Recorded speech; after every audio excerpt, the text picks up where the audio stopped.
Hello, hello, testing 1 2. Hello, what's good, everybody? What's good? What's good? Okay. Looks like everything is working just fine. How's everybody doing today? Hopefully, yeah, our day has been going well. No issues, gripes, or complaints, or anything of that nature. Um, it's been a while since I've done a Genshin stream, but I will be doing this every now and then.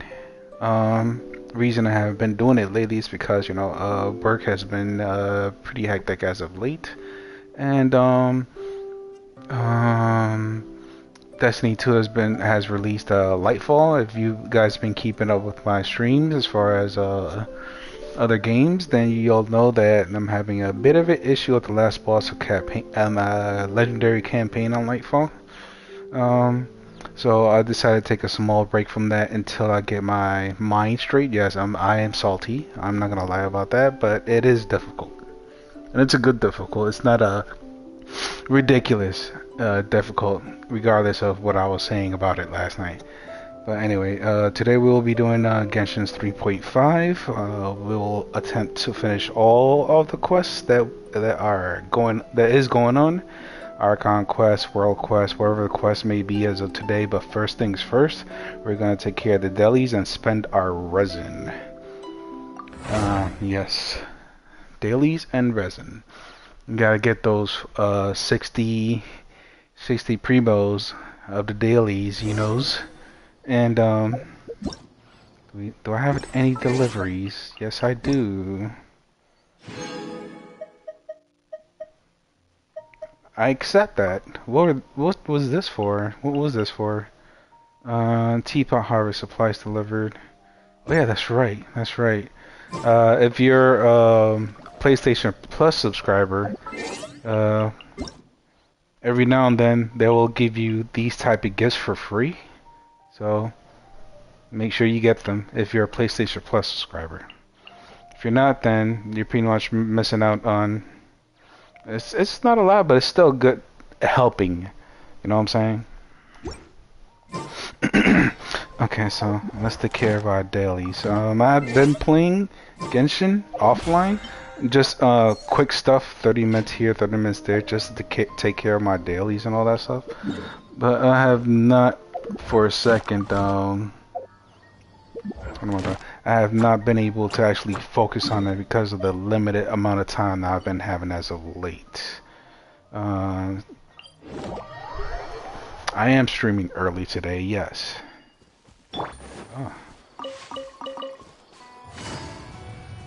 This is not my normal time. My normal time is pretty much 4 hours from now. Reason is because I just wanted to play Genshin, honestly. There's no other reason except for that. So how's everybody doing today? Hopefully, I did mention that earlier, but it's really crazy how this world is. Right now I'm chilling under 90-degree weather, basically. It's down here. So, while you pretty much having the issues of that same weather, then I hope you guys hydrate. Hydrate. Time to go to work. Everyone hold hands. Gotcha. Speed of light. Get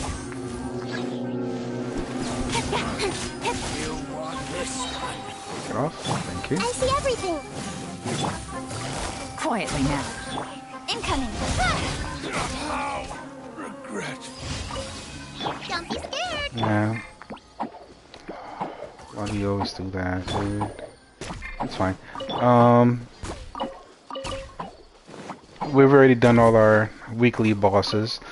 What I'm going to do from this point on, just to save on time and resin, will be just to take care of the 30 resin bosses, weekly bosses, on the first day. So I'll spend all 90 on the first day straight off the bat just to take care of them. That way, on 2 days or more, I can have more resin to do something else, domain or XP farming or whatever the case may be. You know what I'm saying?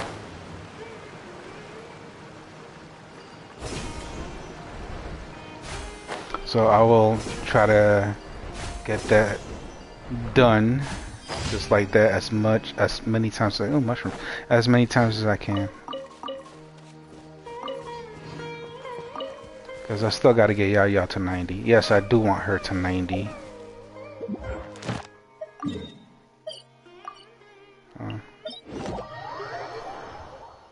All the characters that I do plan on using, regardless if I don't use them in the future, I will get to 90. The only reason is because I want their maximum potential out there. Granted, gear-wise artifacts, you won't be able to get the maximum potential unless you have some kind of hack program or something. Regardless of the matter is, I don't want it because the character is not strong enough. I want it to because of the artifact. You know what I'm saying? Go somewhere.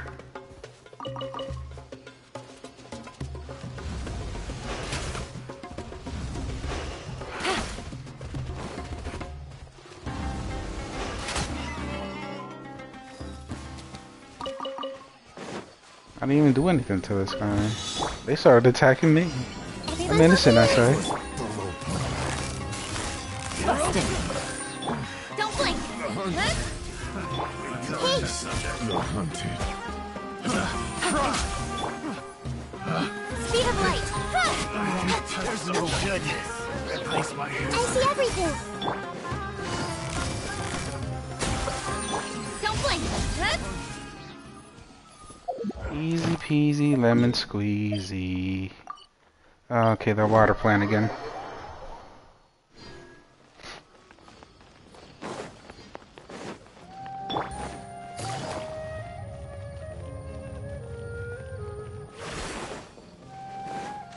Take it easy.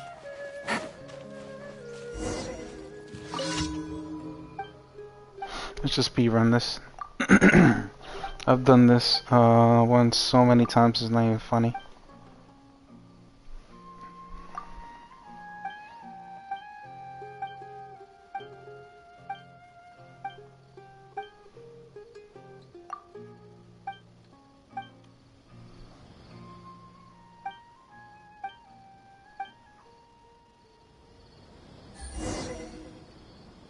Water the rose. Is that good?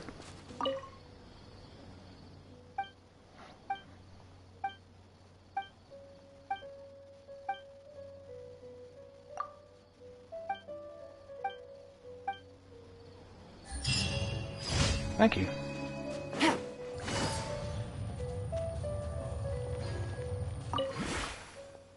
I wanted the flower. I didn't want to talk to you. I'm sorry. That's how it is, homie.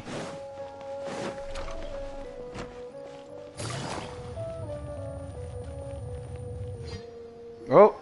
Paimon's trying to remember. What else did we put on our shopping list? Just let it right out then. Oh, what a flattering smell. Paimon would know the aroma of biryani anywhere. Let's go get some. That wasn't on our list, was it? We can still add it to the list. Well, if it isn't the Traveler and Paimon. Wasn't expecting to see you here. Hello there. Oh, it's been quite a while. Huh. So you two are still hanging out together.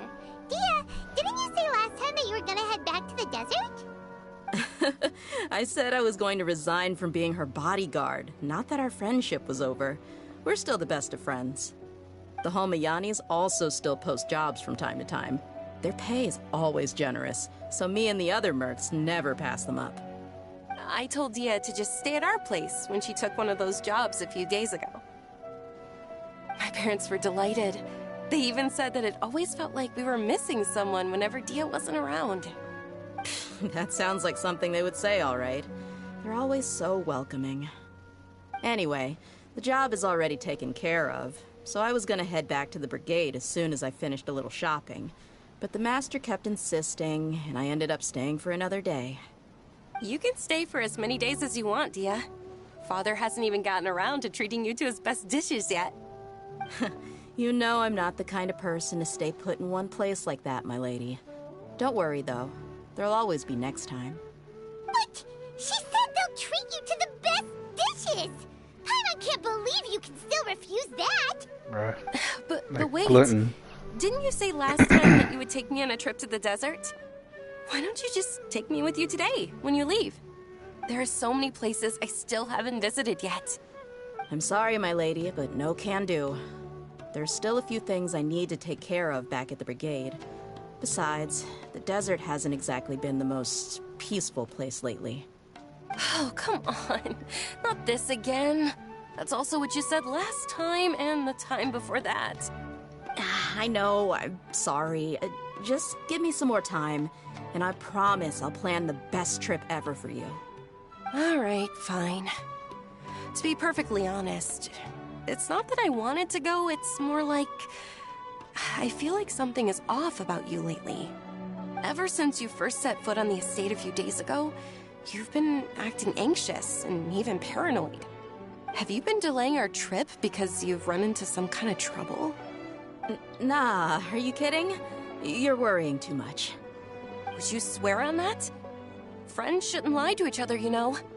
I wouldn't pry any further if you're willing to swear on what you just said. But if something really is bothering you, then just tell me. You know I'll help you however I can. Oh, looks like Junior's was onto something. You're too perceptive, my lady. Seems I can't hide anything from you. I just thought that nothing good could come out of telling you about the messy happenings of mercenaries. Knowing too much only leads to more trouble. Mercenary life is a dog-eat-dog world where Mora reigns supreme.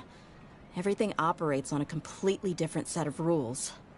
That doesn't change anything about what I just said, though. We're still friends, and I can only support you if I understand what's bothering you. My lady, you're not gonna stop until you drag it out of me, are ya? All right, I'll share what I know. Let's go somewhere else first. This isn't exactly the best place for a discussion. Okay, let's talk here. Just try not to draw any extra attention. As you may already know, the Eremites have both a lot of mercenaries and a complex organizational structure. Many mercs are no different than me, just going around looking for jobs to earn some mora. My brigade is called the Blazing Beasts. We're not a large group, but every member is loyal and brave. However, not all Eremite brigades are like mine. Some are willing to cross all kinds of lines for the sake of mora. The most notorious is a faction known as Deshret's Relics. Deshret's Relics? Judging from the name, they must really look up to... Yep, you got it. I've heard that you've already crossed paths with Ain al-Akmar. They're one of the groups under the Relic's banner. Oh, you mean the group that tried to sell us the Divine Knowledge Capsule? Yeah, they weren't friendly at all. Deshret's Relics is composed of many smaller brigades like Ain al-Akmar. The Relic's headquarters issues orders to all brigades under his control. If I remember correctly, that was during the Sino storyline. On any other day, I would want nothing to do with them. Unfortunately, though, the brigade that's stirring up trouble now is none other than Dakan al-Akmar. Dakan? I think it means beard or something. Believe me, it's a really stupid name. I found it insufferable for years. Anyway, the real issue is that Dakan al-Akmar is led by my father, Kusela. Say what now? I think I'm starting to understand your anxiety now. But what did they do? I won't go into details, my lady, but they've been involved in a lot of violent incidents. We're talking hundreds. Hundreds? Yep. The scenes tend to be quite gruesome, too. They strip the victims of all their valuables before murdering them. Not only have they targeted merchant caravans and ordinary citizens, but other mercenary brigades as well. That's beyond terrible. They won't even spare their own kind. I don't know how Deshret's Relic sees it. All I do know is that Dakan al-Akmar has become more and more aggressive over the last few years. If I don't do something about them, then even my brigade or the people of Aru village could become their next target. I just wish I knew what's driven him to do this. Yeah. How can your father do such terrible things? I don't know. People change. He's always been pretty pathetic. But at least in the past, there were still a few lines that he wouldn't cross. That's setting the bar pretty low. I mean, if he was even remotely decent, then why would I have to leave the brigade and cut all ties with him? He was loud and foolish, with no real sense of purpose. Instead of doing anything useful, he spent most of his time drinking and chasing after women. Of course, the other brigade members were just like him. Their ruckus would go on night after night. Sounds like a nightmare. What about your mother? Did she ever step in to stop them? Unfortunately, I never knew my mother. I'm sorry, Dia. I didn't know. It's all right, my lady. That's pretty common in mercenary circles. Didn't I mention that my father was chasing after women? I was the result of one of those encounters with some random person. He told me that he wasn't sure who my mother was. And in any case, she never came to see me. He'd say, "You'll be fine as long as you remember to stick with Dad." But even then, he left most of the parenting to the brigade. The one thing I do remember is that he used to tell me stories. But the problem was that he had terrible taste. He only knew a few stories, and even those tended to be pretty stale. They were tales of desert warriors defeating dragons in the forest, or stories of mercenaries rescuing princesses from rebel armies. Sounds like your typical fairy tales. More or less, yeah. They were interesting maybe the first or second time around, but after about 20 repeats, they started to get a little dull. He seemed to think those stories were the best things ever, though. He was so into them that he'd call the whole brigade over and make them perform the whole thing as a play. Even the toys he gave me would all be story props. I'd get helmets, shields, and toy swords. It was only much later when I realized that the shows were more for him than they ever were for me. What an interesting guy. Yeah, I've always found him pretty childish, but that was something I could just shrug off. I had no reason to despise him. Until I grew up and learned the true face of Deshret's relics for myself. Looting, blackmail, violence, and fraud. They not only accepted such heinous acts, they would even openly boast about them. No one in the brigade was any kind of hero. Instead, my father and his cronies were more like the bad guys that needed to be taken down. Did they really think that as long as they didn't do any of that stuff right in front of me, I would never know? I think I can understand your feelings. The difference between perception and reality must have hit hard. Yeah, but don't worry, my lady. It's all water under the bridge to me now. I had a huge argument with my father and left that place behind for good. I'm not investigating them due to any bitter feelings I still have towards my father. I just want to protect those that are close to me. Yeah, I told the boys to gather as much information as they could. Most of the reports concern violent incidents, but there's also some talk of smuggling. I see. But isn't this investigation incredibly dangerous? It is, but every mercenary lives life on the edge. It's a lifestyle that I enjoy. That may be true, but it'll be impossible for those who care about you not to worry. Well, now you get why I didn't want to share any of this with you. What should we do? They both have valid concerns. Huh? But there's no need for you to get caught up in this mess, too. Well, he's super tough, so if he went into the desert with you, then Paimon bets the problem would be solved in no time. You don't really have much of a choice here. I'm inclined to agree.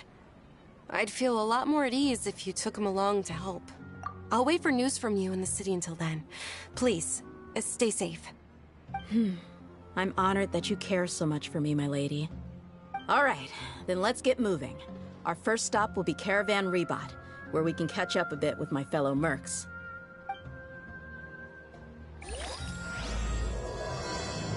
Actually, our first stop will be at the guild hall so I could get my rewards for whatever. What the fuck am I? Whatever dailies going on for my completing my dailies basically. And after that, I will be spending my resin. Then, when we were done spending our resin, we can do whatever you want, Dia. Priority, shorty. I'm sorry. Priorities. Add Astro. Thank you for Add Astro.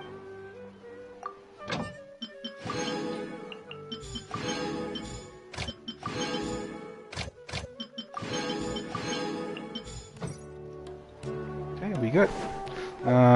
Let's see. Who do we go to first?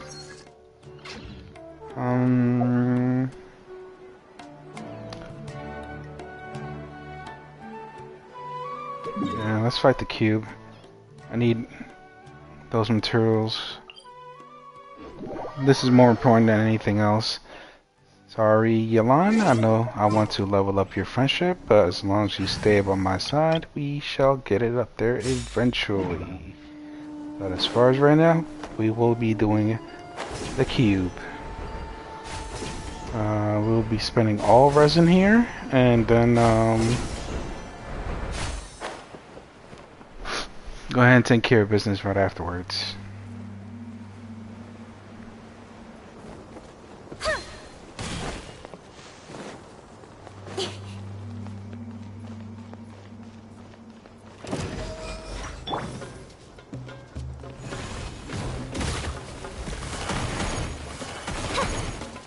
No rest. Incoming.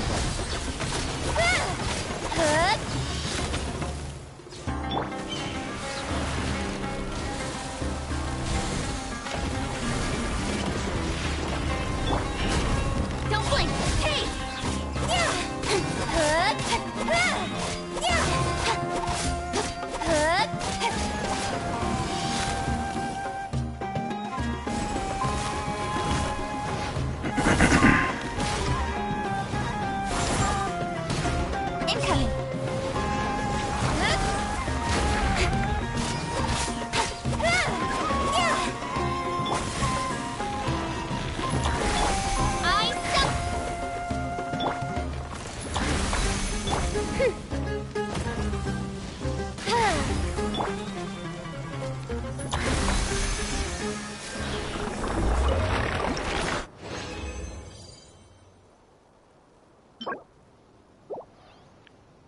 I Why do they always give a small ass amount, dude? Small ass amount. I don't know. I don't know if it's me, but I have to figure. It's either the cube or the chicken, and the cube and the chicken pretty much give the same amount from what I've tested. Off stream, I actually looked around and see which one gives more drops, and they pretty much give the same amount. The rarity is pretty much the same. It's all RNG, obviously.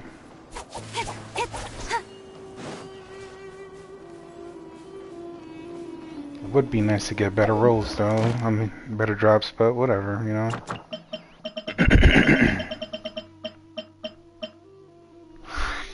Now we got 2 minutes to spend. How shall we spend these 2 minutes?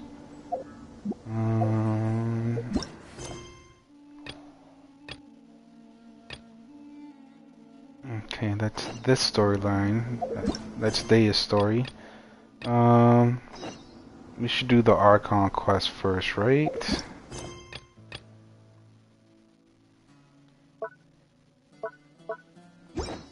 I'm all for work-life balance, but I think this is pushing it. Yeah, I think I'll do the Archon quest first, then do Daya's story, then do the other one.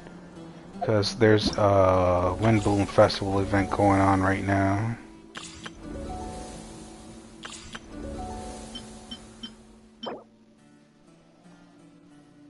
EM Claymore.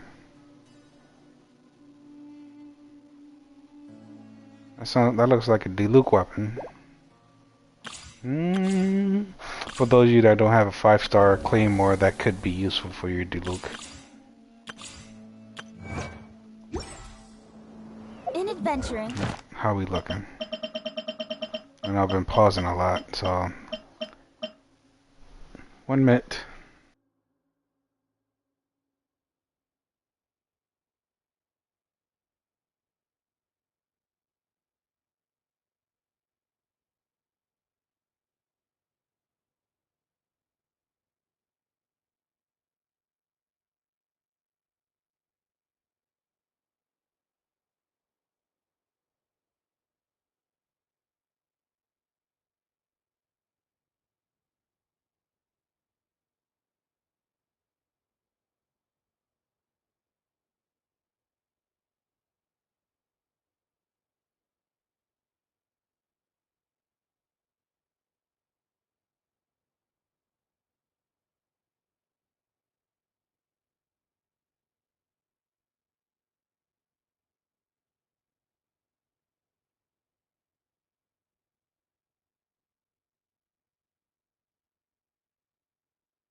as in business, you always have to seize the opportunity while it's there.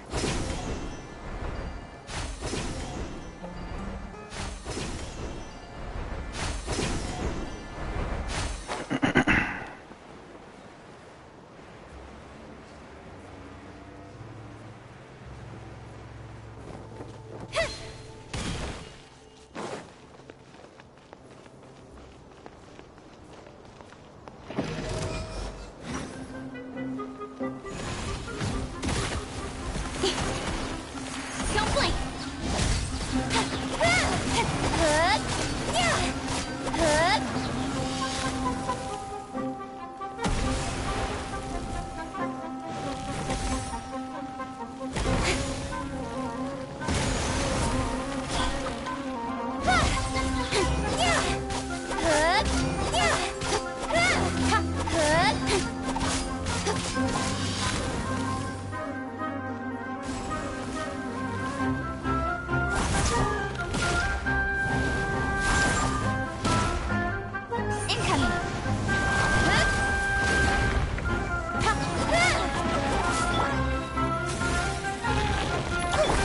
No rest.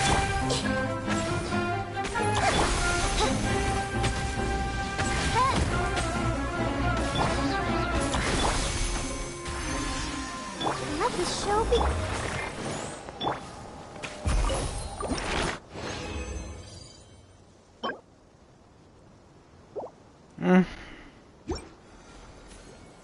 They could be better.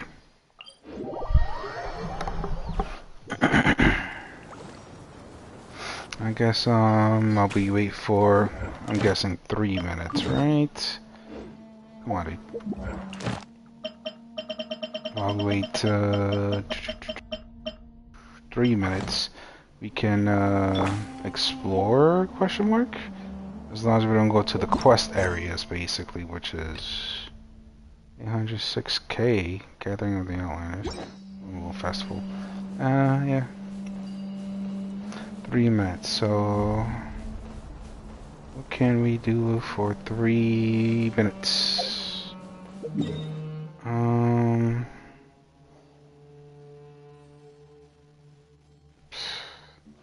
guess we can. Why is that electro cube marked? Did I mark it when I just? I think I did. Cancel navigation. Navigation.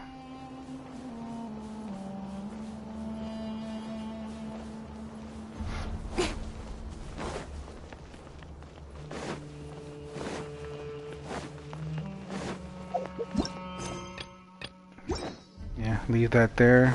Because that. What's Everyone this? hold hands! I summon thee!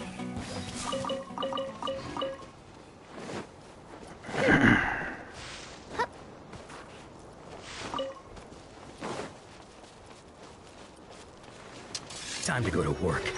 Yeah, go ahead, get a job. Do what you gotta do.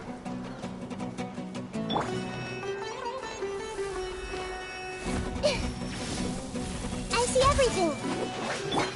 No rest. Don't blink! Will.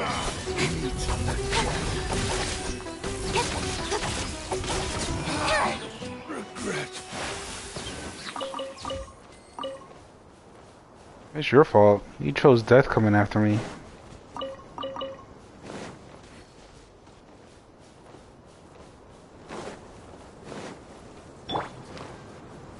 Hey! Oh shit. Now I gotta wait.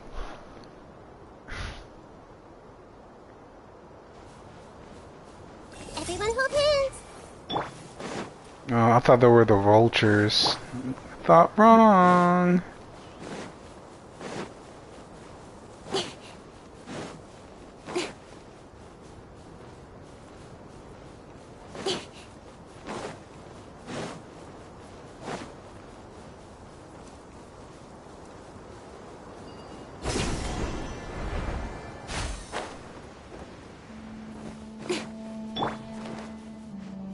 Hey!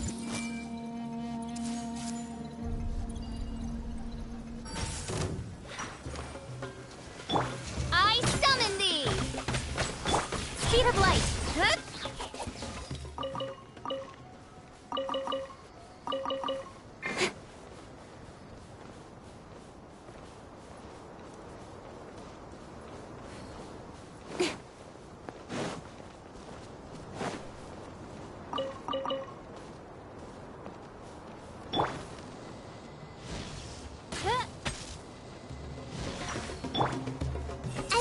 everything.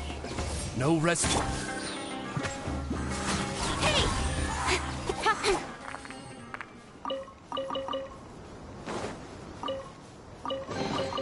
That's everything. On to the next.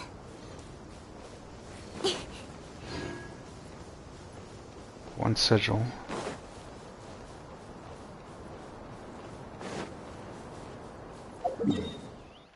Wait, do I even... How's my percentage here? 93. Okay.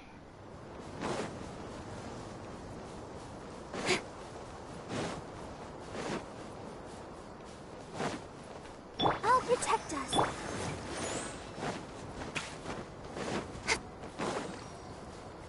Everyone hold hands.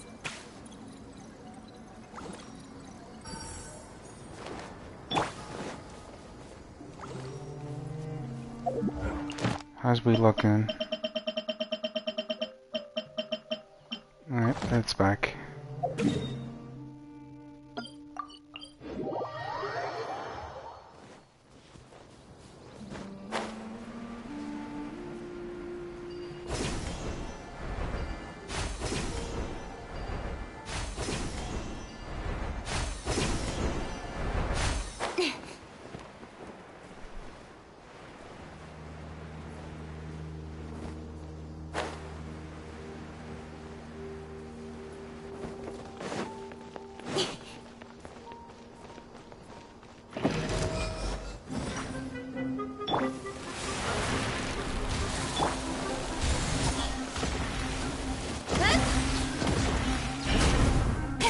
Hello, hello. Welcome, welcome.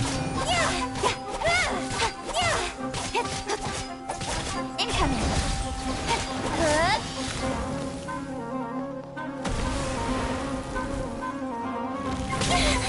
Okay.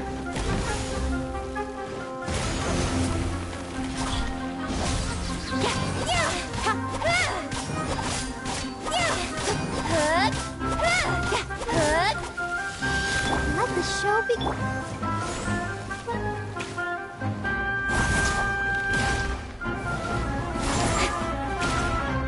Don't blink.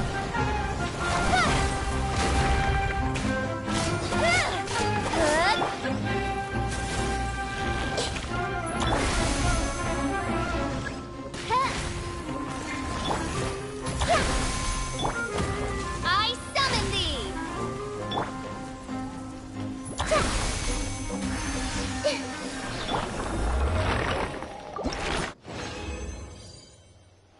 Okay.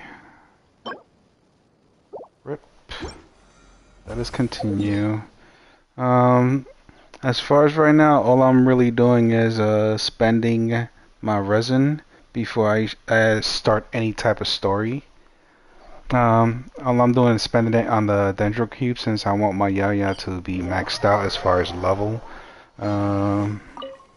So I will be continuing that in about 3 minutes after I kill the Dendro Cube once more. How you doing, by the way? Welcome in. How's your day? Or night? Or afternoon? Wherever you're from.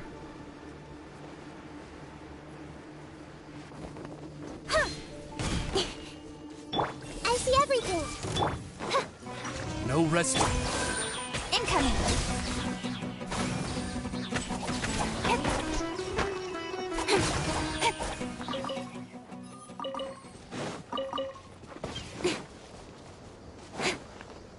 There's a Sealy out there. How do you do? Everyone hold hands. Oh.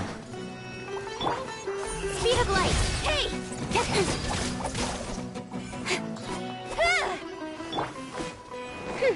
I summon thee.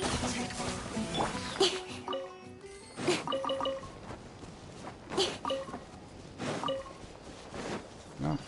Since I'm here, might as well take care of this Sealy. And there's a chest right there I didn't do either.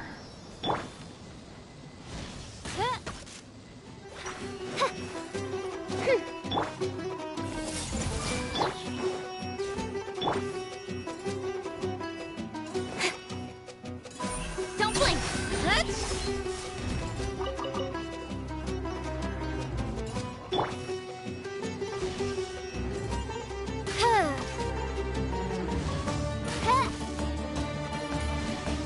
Reason I'm killing these guys because I need file, dude.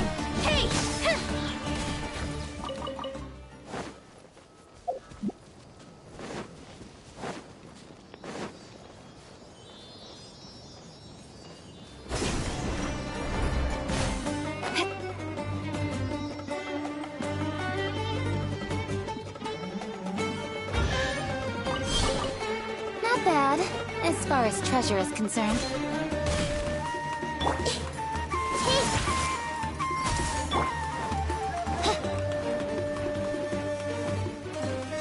Everybody get together. Come on, faster. Try to keep up. No resting. With swords from together.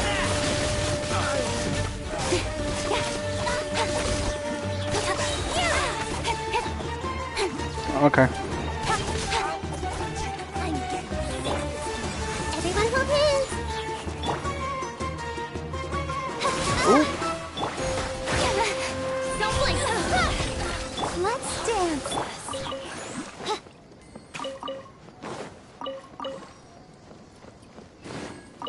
Hi, welcome. I will be doing the 3.5 story shortly, just spending all my resin before I do anything.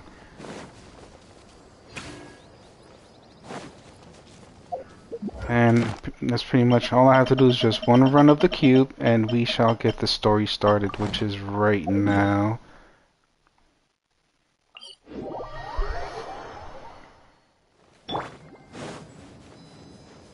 Let the show be.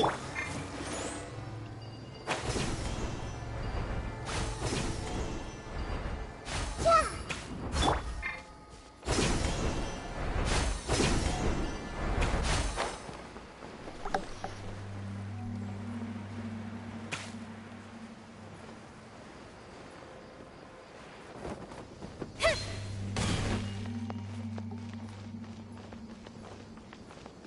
First thing we'll be doing is the Archon quest, then Daya's story, and then the Wind Bloom. All in that order. I summon. Hey.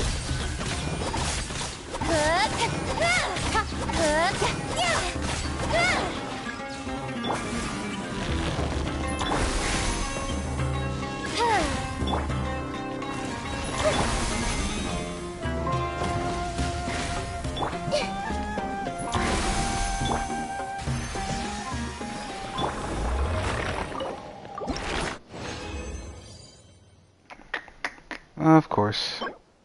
And no crit rate or attack. Rip. Let's go. Oh, I didn't want to do that. That's what happens when you mash buttons.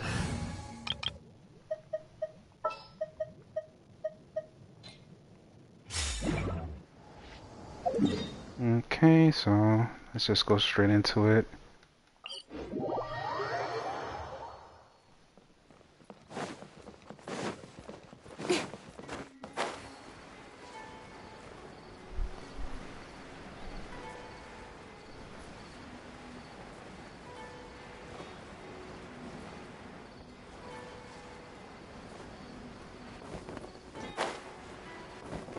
Take it easy.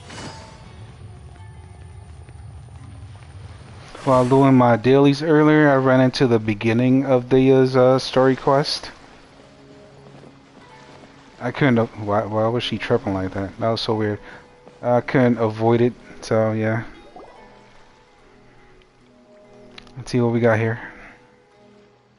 Huh? Wait, you're that blonde traveler who's on a journey to all corners of Tevat, right? Who's asking? Do you need something from us? You bet I do. I was worried I wouldn't be able to find you. I have a letter for you, you see. It's from another Outlander. He was a crafty fellow, let me tell you. Took advantage of a loophole in our mailing system by opting for guaranteed delivery, then filling in the most obscure mailing address I've ever seen. Well, we are always on the road, so yeah, it's pretty tough to get mail to us unless we happen to go to the post office on a whim. So, what address did that person give you anyway? He just wrote Next to a small, white-haired talking fairy. What? So the address is Paimon? Yeah, exactly, right? And if I failed to deliver the letter, I'd have been bound by regulation to compensate him. Really, he got me good. I count myself very lucky that I ran into you here. Of course, here it is.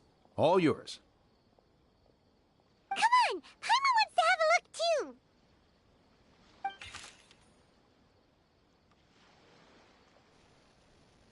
Oh, Kaya. It's been a while. How have you been? I've heard that the two of you are traveling to Meru, and I happen to be in Port Ormos in unofficial business. Lately, I've been stopping by Jafar Tavern for a drink or two every afternoon. If luck's on my side, this letter successfully reaches you. Come to me then, and we can catch up on old times. We'll see it as a fated encounter. Kaya, huh? Kaya, So okay. he's here in Sumeru. From what he wrote in the letter, it looks like he didn't think there was much chance of it reaching us. Or maybe he's just being sneaky. Do you think he's making this sound like a miracle of fate so that we'd have to go meet up with him? Let's just go, honestly. He's a good dude. Yeah, you're right. It's always nice to see old friends. The letter says that he hangs out at Jafar Tavern every afternoon. Perhaps we should drop in on him then, huh? Sounds like a plan.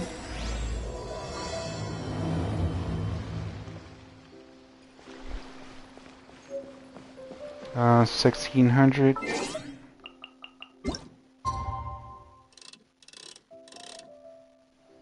Oh, here. It's fine.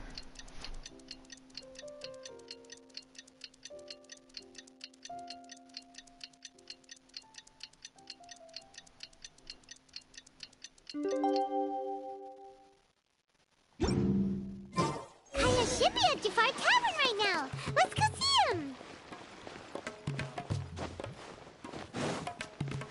He goes right there.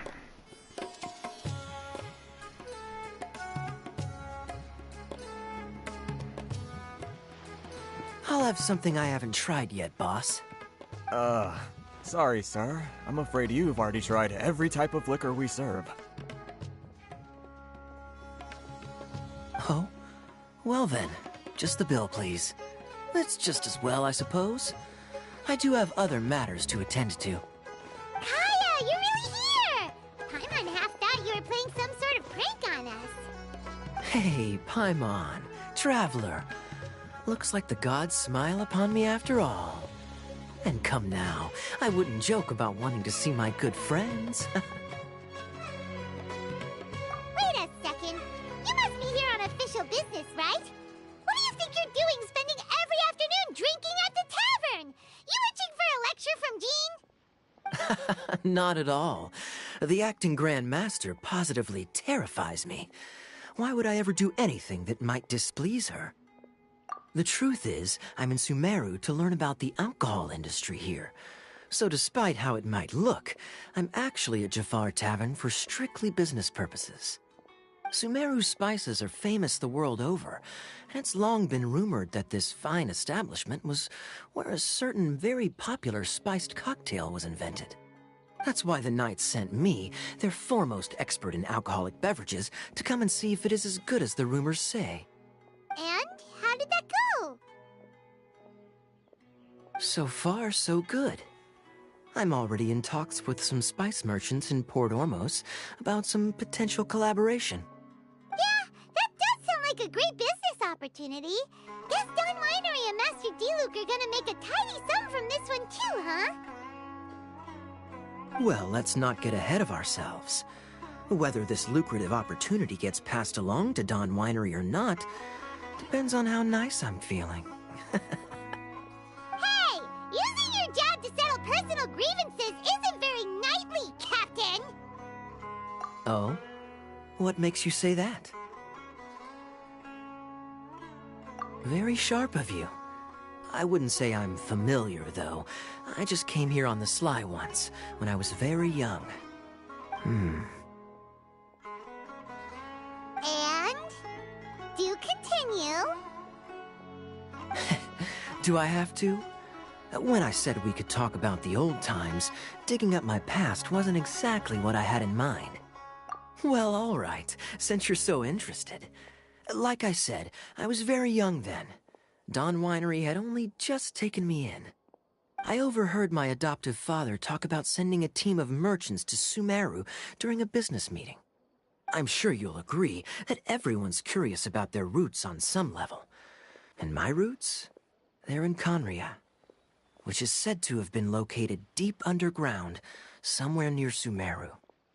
And so I stowed myself away amidst the cargo, and silently joined the merchant delegation on their trip to Sumeru. But it wasn't long before the merchant delegation received news that I'd gone missing. Their leader promptly found me, and before I knew it, my adoptive father was dragging me back home by the ear. It was a short-lived adventure. Sorry I don't have a more thrilling story for you. Honestly, not much. The only reason I knew that Conria was near Sumeru is because I happened to read that in a book when I was young. My life had less and less to do with Conria as I grew up. Dainsliff. Oh shit. So I started caring less as well. I used Some to shit believe that I always goes inherited down some when sort of he's duty around. from my father. But then I began to wonder. Maybe my father left me in the peaceful land of Mondstadt for no other reason than simply to give me a happier life. A happy life sounds good to me, of course, even if it means being cut off from certain things. This is obviously all speculation. Simply put, I'm afraid that I'm not particularly in the know on this topic. These days, my surname, Alberich, is probably the only link to Conria that I have left. One death afternoon, please, boss. Tell me, what do you know about the significance of that name, Alberich? Dainsliff? Ah, you've decided to join us. I was wondering how long you planned on listening in. I believe I've seen you before in Mondstadt. Dainsliff, if I'm not mistaken. So you remember me. Then we are already acquainted, Kaya Alberich, descendant of the Abyss Order's founder. Huh? What? I take it that you weren't aware of this until now, Kaya. Or you wouldn't have been so forthcoming with your surname. Oh my. That's quite a lot of baggage for a surname, isn't it? Though I must say, it does confirm an old suspicion of mine. I suppose that was why my father left me in Mondstadt after all. I'm surprised that you take me at my word without the faintest hint of skepticism. Well, perhaps what you told me just happens to answer some questions I carry in my memories. And in any case, I recognize your eyes. You're a pure-blood Conrian, aren't you? Very clever. Forgive me for being direct, but I sincerely hope this new knowledge doesn't change anything. If you've already let go of your ties to the past, then keep it that way. Kaya, you're not involved with the Abyss Order in any way, are you? Hey, hold on now. This conversation has taken a rather sudden turn for the deadly serious. And I'm afraid that as someone from Mondstadt, I'm not accustomed to this sort of atmosphere. So what if I know my ancestry? Do I strike you as the type who would be bound by that kind of thing? Relax. I'll be just as delighted to hunt down the Abyss Order tomorrow as I have always been. Either way, looks like we're out of time. I've got a spice merchant to meet in a minute, so I'll leave the three of you to carry on the conversation without me. Yo, why did it take him so long just to get up? Like, he's like, oh, okay, I'll get up right now. I completely forgot. I'm sorry. Well, alright then. You go do your thing, Kaya. See you around. And Dainsliff, no need to listen in from the sidelines next time we meet. Let me buy you a drink. You don't really trust him, do you, Dane? You're both from Conria, but you get on like oil and water.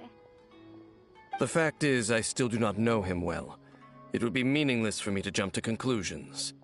But can a person truly be unaffected by their ancestry? This remains to be seen. Well, I suspect that they call your sister their princess precisely because there is a succession of sorts. Oh, so if she was the founder, she'd be the queen, right? I mean to investigate the Loom of Fate. Do you remember that name? Yeah, the Abyss Order's evil plan! We learned about that back in Mondstadt. Not new. Not exactly. My memories suffer from erosion. But while I was recovering my health recently, I suddenly remembered something. Your sister. She mentioned the Loom of Fate back when we traveled together. Apparently so. I was also quite surprised when these memories tallied up. I recall that we were traveling to Sumeru when the matter was brought up. So, you're going to the place that she mentioned back then? Correct. At that time, they must have been introduced in one way or another to this concept. If I recall correctly, we were somewhere in Avidya Forest then. Well, what are we waiting for? Let's go! Maybe we'll discover some secret that's lain hidden for hundreds of years! No. Now is not the time. No, it's just... I'm still waiting for my drink. Seriously? Bruh. Okay. To be fair, homie was probably thirsty. I'm not gonna argue with that. Let's do double hydro with this May team. knowledge guide you. Let's go. Trainee Forest Ranger calling. I want them in a Reporting. specific order. I've been waiting for you for ages. Chivalry will. There we go. 1K.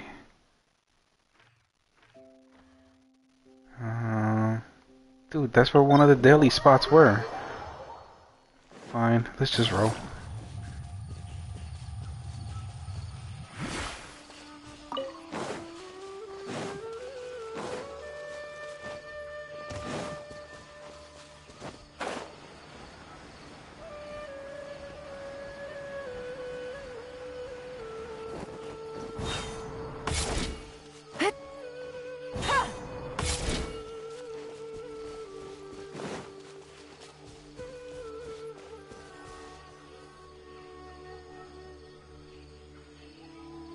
Wait.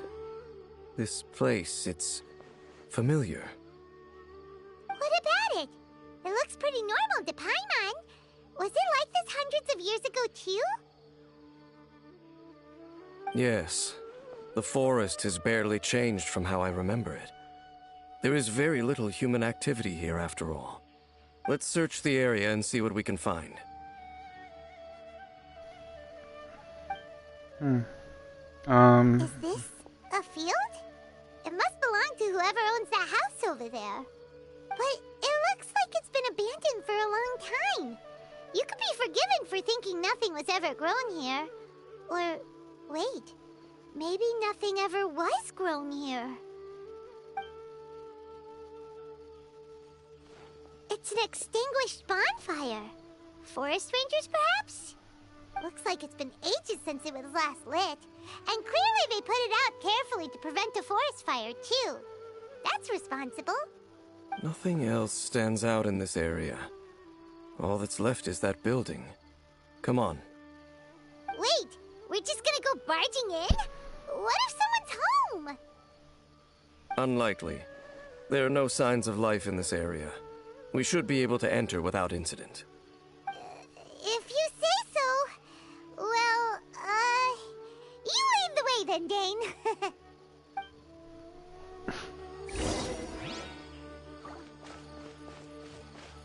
So there's like what? I'll shut up before I make any type of... Huh. So there really isn't anyone home. Ugh. This place is so dusty. Paimon bets no one's lived here in years.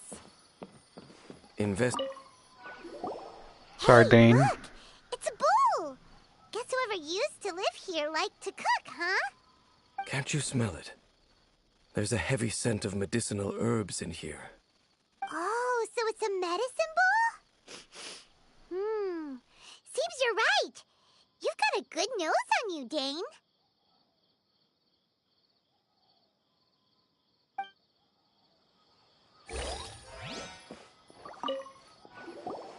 There's a box over here. Why don't we open it? And by we, Paimon means you. Paimon's just scared that whatever's inside might bite her fingertips off. Now, do you think it's a mimic or something? Do mimics even exist in this world? This is a mirror. It's broken, too. Was this a makeup box? That's kinda disappointing. Paimon was hoping we'd uncover some super big secret, especially after Dane talked this place up.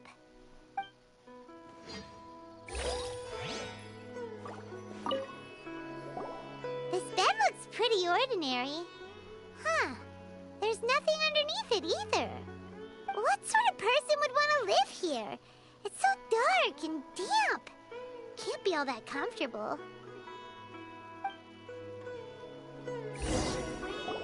Doesn't look like there's anything else worth our attention here. You sure we're in the right place, Dane? My memories are quite foggy, but my subconscious and instincts both assert that something once happened here. But we'll exhaust ourselves if we search aimlessly. I hear noises outside. Let's go and check. Noises? Is it? It's not much. Just some minor adversaries. It's the boogeyman, Paimon. Oh, minor indeed. It's just slimes. We're fine. I see everything. Monsters? Wow, Dane's ears are sharp, just like his nose. Surprisingly good shape for a 500-year-old. Although for someone who's as full of surprises as Dane, it's hardly a big deal. Anyway, let's beat up these monsters! Speed of light!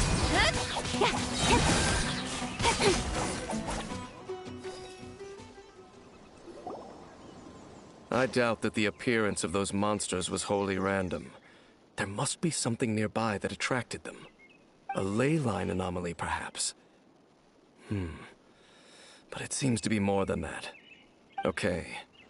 I'll go slightly further out to investigate any issues with the nearby ley lines. I might be a while. You should wait for me here. What? You're going alone? You better not be trying to keep some secret from us. Your suspicions are as banal as they are unwarranted. I merely think that this house should remain the focus of our investigation, and as such, someone ought to stay here and keep an eye on it. Not to mention that if even forest rangers are capable of investigating ley lines, I will be more than able to handle it alone. Fair enough. Guess we'll just camp out here then. Good thing there's a fireplace over there. Let's make ourselves something to eat. All this running around has made Paimon real hungry. Paimon, you're flying.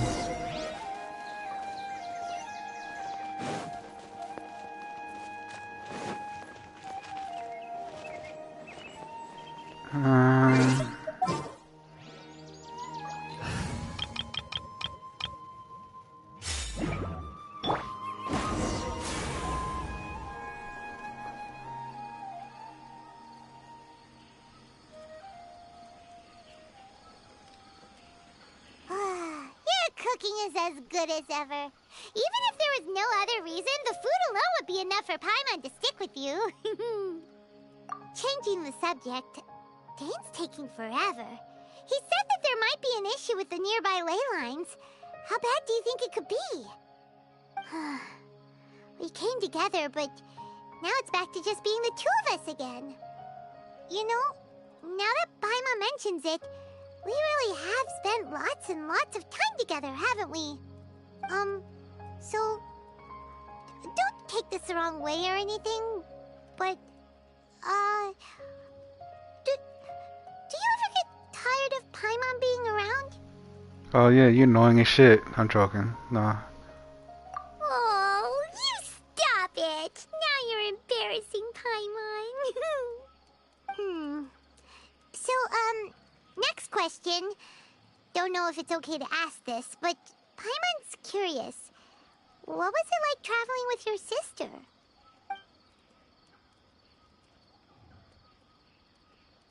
The stars?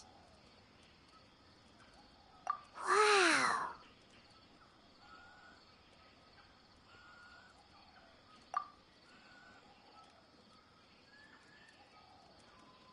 Yeah, Paimon understands. Being separated without even knowing the reason why, it's just terrible. But we'll find the truth together. Sure as Paimon's your guide. Just you wait, Heavenly Principles! And you too, Tavat! You know what? We've talked too long about this sad stuff. Let's talk about something happy instead, 'cause if you're sad, Paimon will be too. Alright. It's getting dark, so why don't you rest? Paimon will take first watch. Don't worry, no monster's gonna come and eat you up. Oh, come on! Don't say that! Paimon just wants to look after you for once. Nighty-night. Go on, shoo! Off to sleep!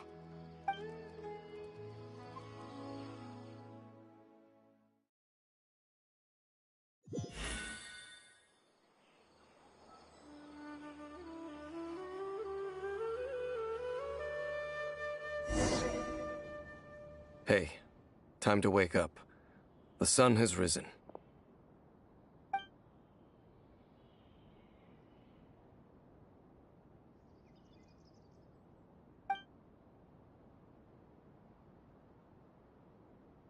What a deep sleeper. You do know that we need to... Tear stains. You dreamed of your sibling last night, didn't you? All right. Rest here a bit longer then. I'll head into the forest to investigate.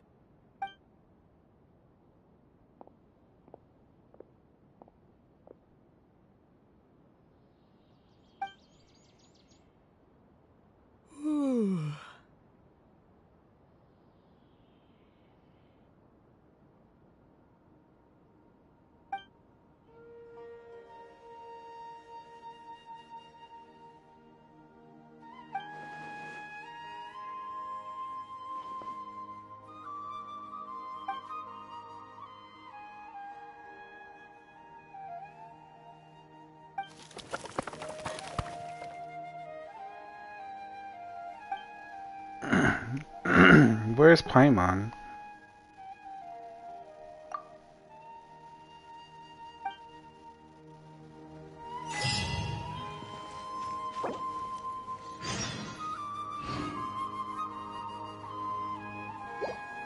I just want to switch teams. Can I switch teams? No? No switching teams? No? Okay.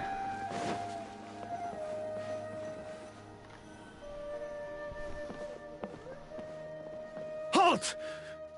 What do you think you're doing? This place is not whatever you think it is. Nor should you be poking your nose into my business. Begone! Your travel companion. You mean the one that was keeping watch by your side last night? Wait, what? Your companion departed for the forest early this morning. That much I saw with my own eyes.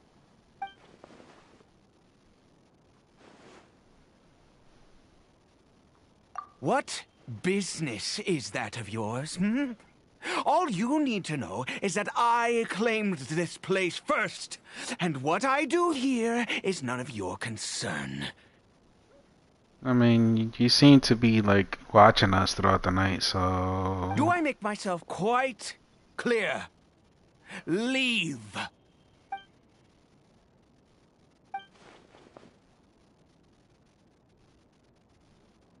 Well, what are you waiting for?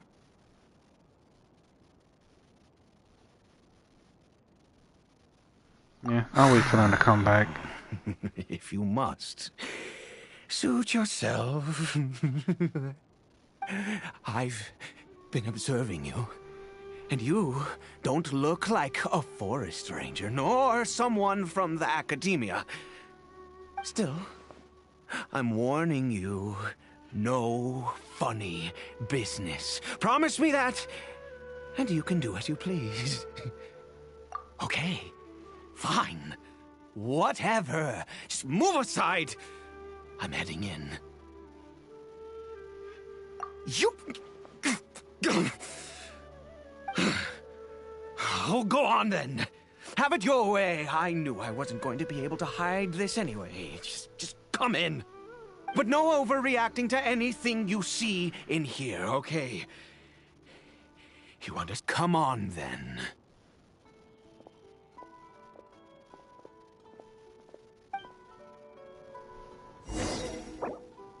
No, can't switch. Whatever. Fine then. What are you? A hilly troll?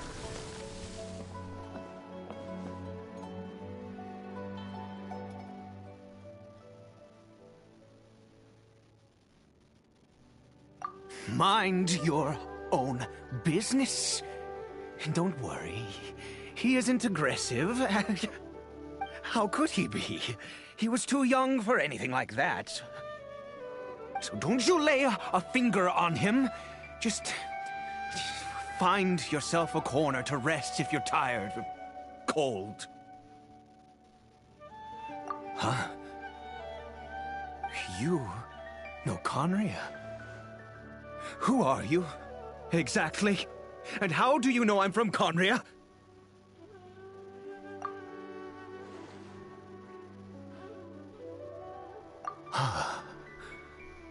Do you worship a god, traveler?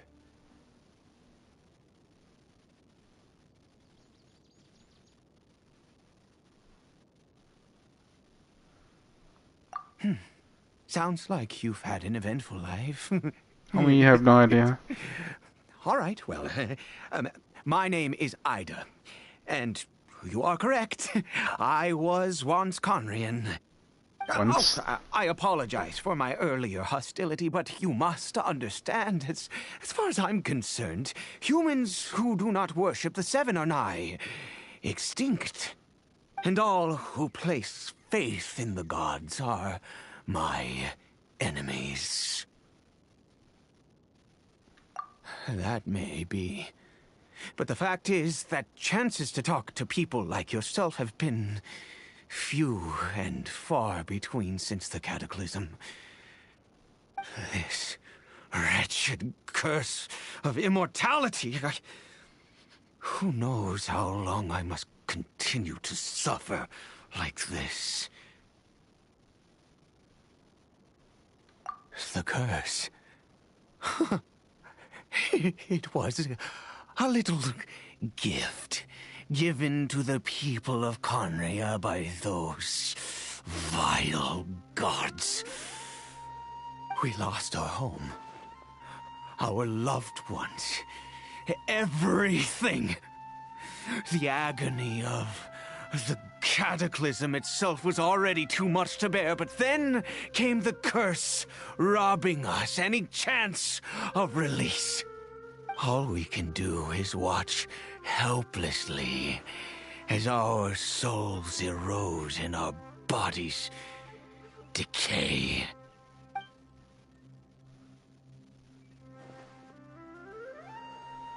Yeah, so he's somewhat like Dainsleif.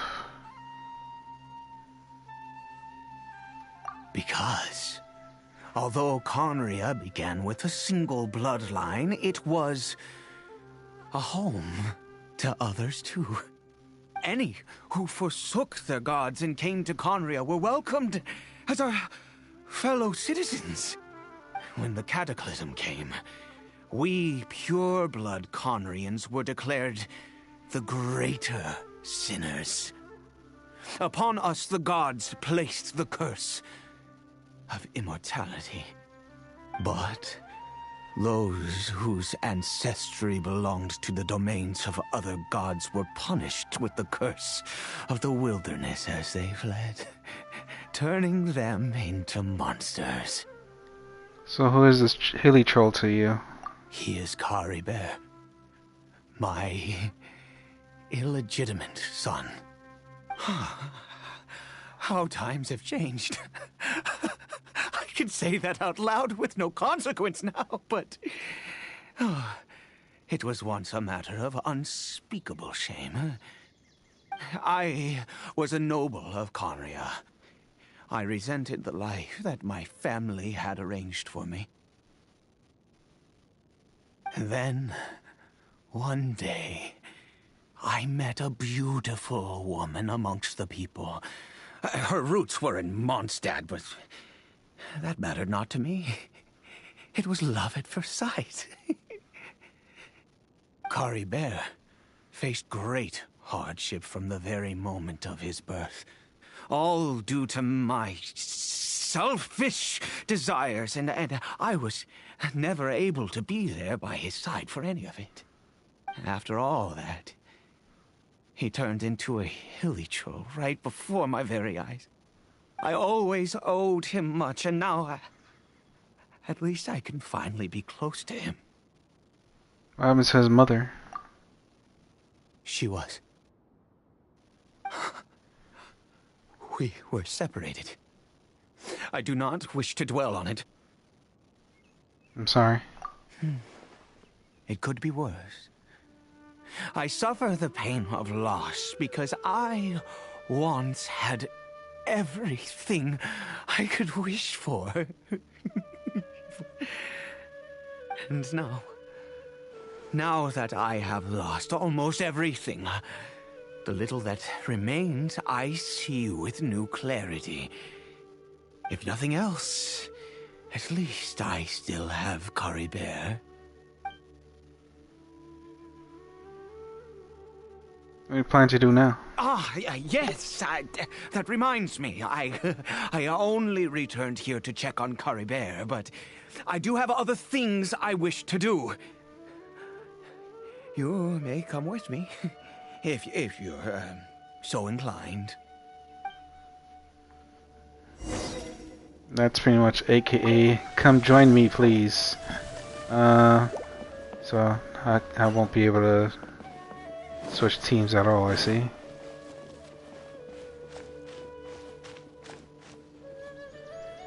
Over here.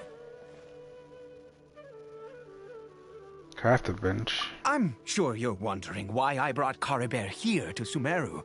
Yeah, Well, actually. It's because he needs a medicine that can only be made here. One which will help him to recover his clarity of mind. Recover? When we were in the chasm, Dane said that the curse could not be undone. Is recovery really possible? I do not hope to break the curse. I am well aware of my powerlessness against the punishment of the gods. But it is said that this medicine is imbued with the power of Sumeru's god of wisdom and can Nahida? awaken the mind from a state of deep stupor. It has been used in the past to treat cases of mania. I believe that it might just work. Where do you hear this? I read about it in a book. From the Royal Library of Conria. It was banned. I mean, since this medicine requires the power of the Seven to work. In my youth, I disliked the life of nobility and craved excitement. I was leafing through some forbidden text and happened upon it. It sounds dangerous to me. What other choice do I have? What exactly would you have me do? The gods have already punished us. What does one more sin matter now? I understand. Never mind. As long as you understand.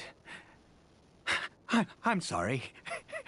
I struggle to take control of my mood sometimes. Perhaps a consequence of having lived too long. As it happens, I am in dire need of some help to make this medicine. My hands don't have the dexterity they once did. I fear they may be decaying from within. All thanks to this curse of immortality. Okay. To start with, take this ingredient. Okay. A mushroom. Also, do you have any of Sumeru's regional specialties on hand? I believe they're called Kalpalata lotuses and Sumeru roses. A ton of those, actually. Oh, wonderful. Oh, in that case, we have everything we need. This is the method for making the medicine. You just need to follow the steps.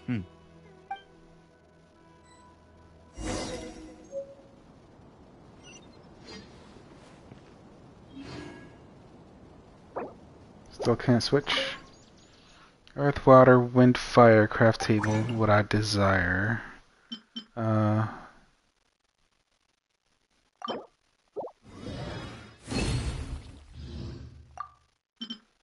Since I'm here, might as well see if I could get this upgraded.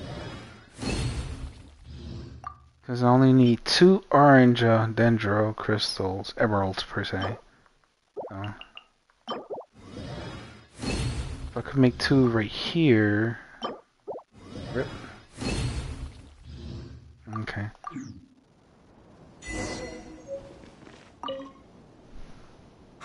Is it done? Oh, splendid. Let me see.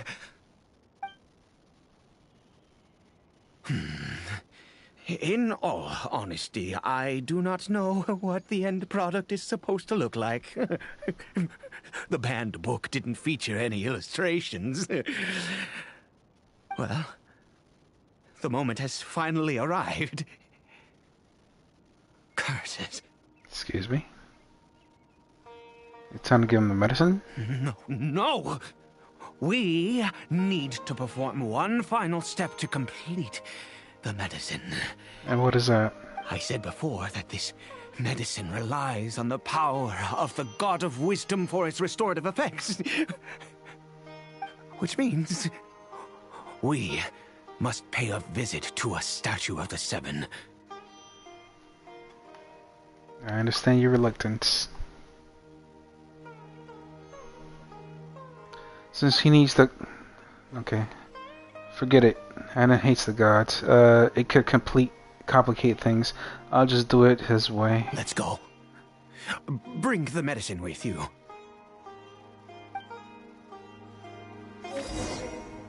Can I switch it? No, I cannot.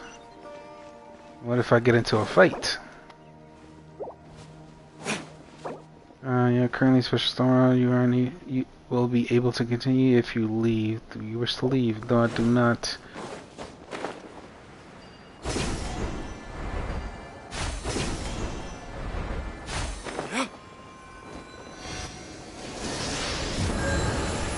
Look at this statue. How can I bow before this thing? God of Wisdom! Look at me!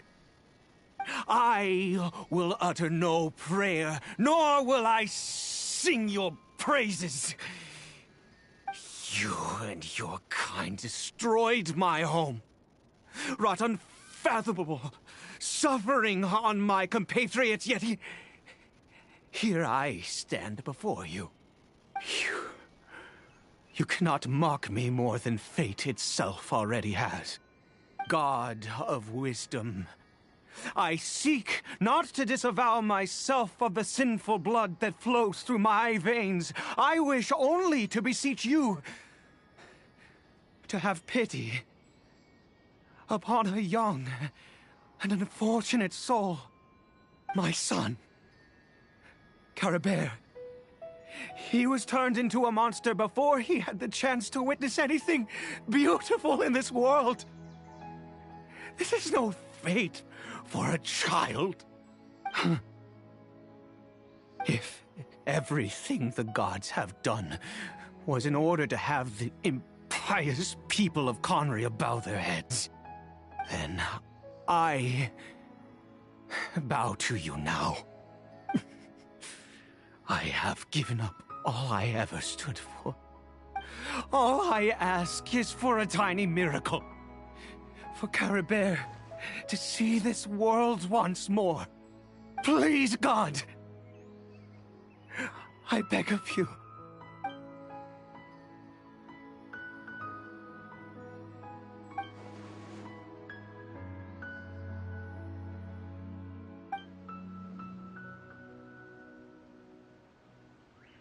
Peace. I have made quite enough of a fool of myself for one day. Let's go. Things will get better.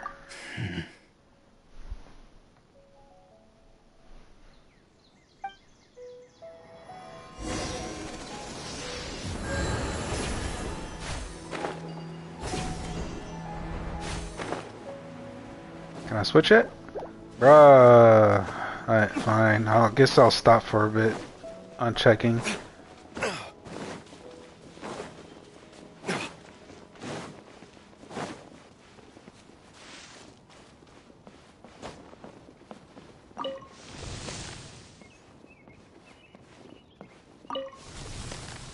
Caribert?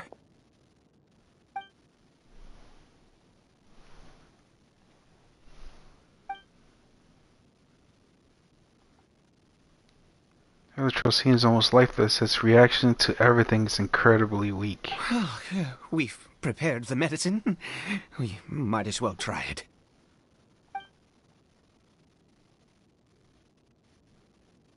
Caribert, it's me. It's your father. Caribert. Anything? Caribert, please say something.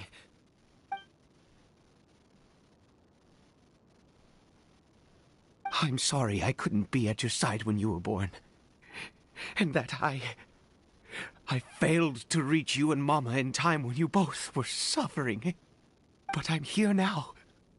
Papa's been by your side all these years. I've never left you, not once. Are you still angry with me, Caribert? I know you're awake now. Do you not want to talk to me? I'm so sorry, Caribert. Forgive me. Please, say something, anything. Please. Please. It didn't work. Oh, gods above! What more do you want from me? You took everything from here, and I still bowed to you. I'd give you my very life if only you cared to take it. But you won't even let me die. I knew it. I should never have trusted anything that had to do with the gods.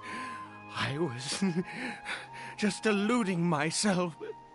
The gods of this world have never stood with humanity, not even for a moment. Calm down, dude. Other reasons. What do you mean? Maybe the dosage was low? Maybe there's a full course of treatment? Let's try the dosage. You really think so? You have to look through all options before you scoop, basically. Give up? No, never. And yes, you're right. I cannot let myself wallow in despair. Even if I must stay here with him for 50 years, 100, what difference does it make? I do not lack for time. I'll keep helping you. To have infinite time yet no hope can only be called torture. Let's go. We'll make another dose. Shit is real. The most crucial ingredient in this medicine is the unusual mushroom, which makes things complicated, but not impossible. Where do you get this mushroom from? I grow them in that field. Like a crop? The details don't matter, right? Curb your curiosity and just do as I instruct. If you truly wish to help me, that is how you can do it. Fine. There is a waterfall near the statue I prayed at. I need you to collect some water from there around 2 in the afternoon. I'll be here watching Kari Bear. Once you're back, I will make some fertilizer for the mushrooms. Good. Got it. Then please head over when the time comes. Right at the specific time. I want it at 2 in the afternoon. No more, no less. At 2. Don't forget 2. Okay? It has to be at 2. Alright?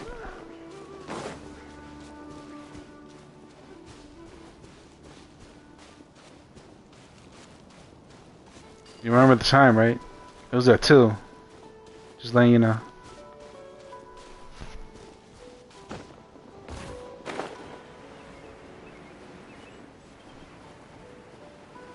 Let me get some foul while I'm here.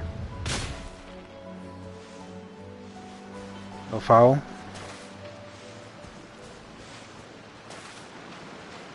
No foul.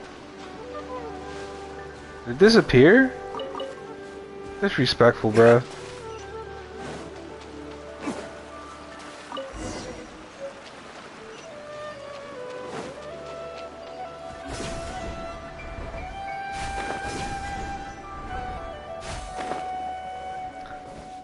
Wouldn't it be cool if stuff like that exists in the real world? You could just go to any high place or low place as long,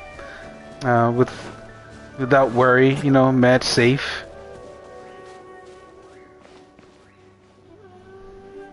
You're back. Carabear's condition is stable. By which I mean he still isn't responding. Anyway, give me the water.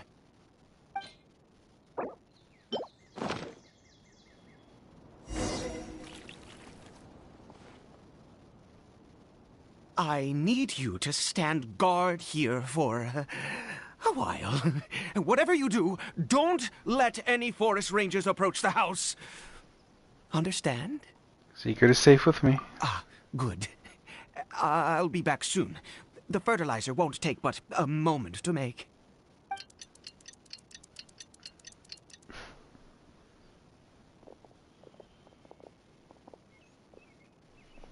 Time to fight.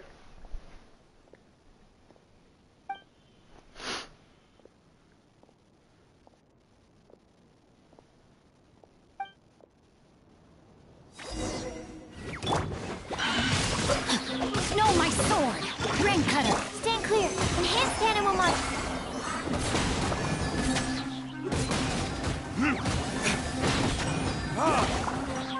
Absorption test.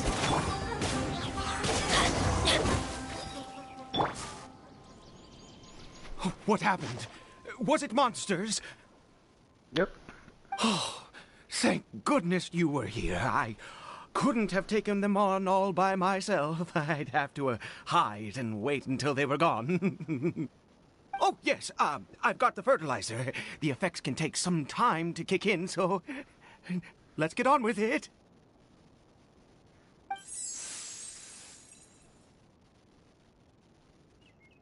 Next, we pick the mushrooms and repeat the same steps as before to make another dose.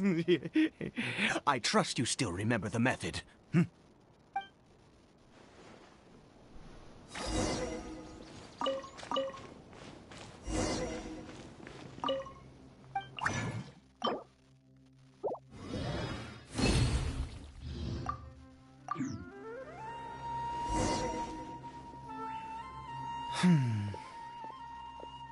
Medicine's ready? Oh, sorry. I just, after resting in this field for a while, my thoughts began to wander. I have been so very wary for many years. If only I could fall asleep here in this field and never wake up again. You still have Caribert.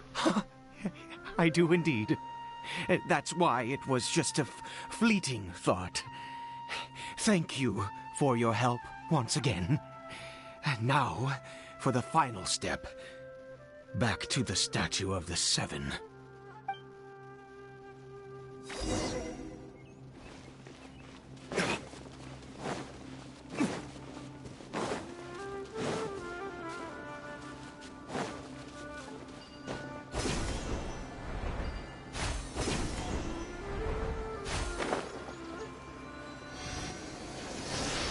We're here. Let's begin.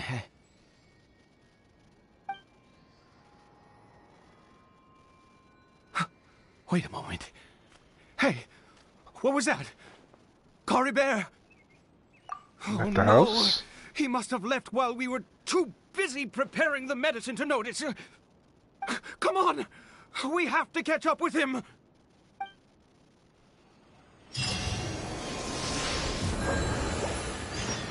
Still can't switch.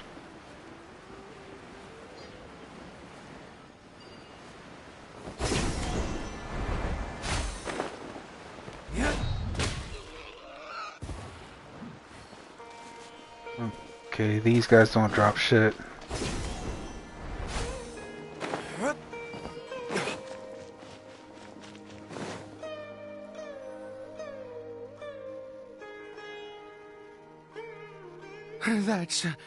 That's not Cory Bear. There's no silk scarf around his arm. Cory Bear's scarf was a gift I once gave to his mother. I use it now as a marker of sorts. My eyes must be going. How could I not recognize my own son? This decrepit body of mine. There's something strange about it. Yes. It doesn't seem interested in us in the least. It seems intent on walking in that direction. Where could it be going? Probably the chasm, I'm guessing. Let's have a look, though. Yes. The more we know about Hilly Churls, the better.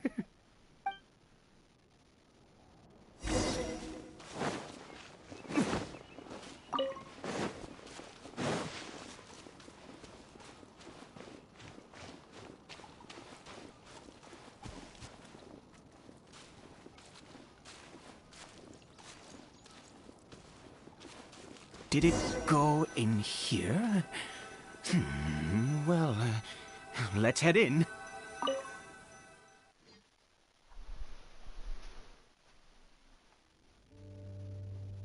The chasm, okay. What a ghastly place. Has it always existed? I swear I've never noticed it before. What are they doing? It looks like they're worshipping. Sometimes walking, sometimes kneeling in worship, and it appears to be in earnest. I've never seen anything like this in all my life. What in the world does this place conceal?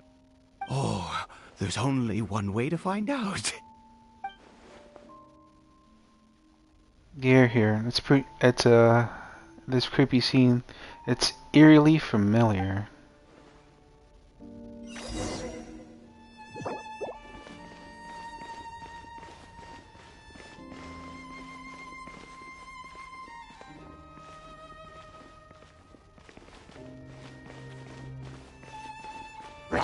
Oh, they do care.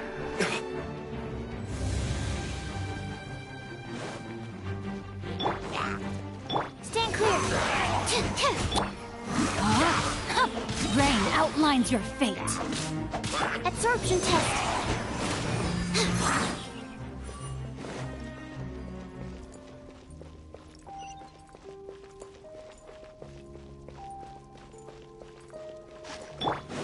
I was gonna say that they don't care if I walk around, but I was wrong.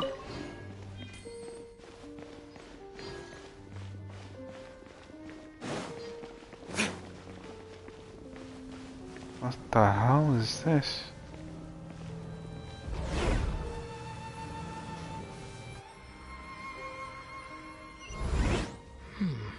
Is this a teleportation device?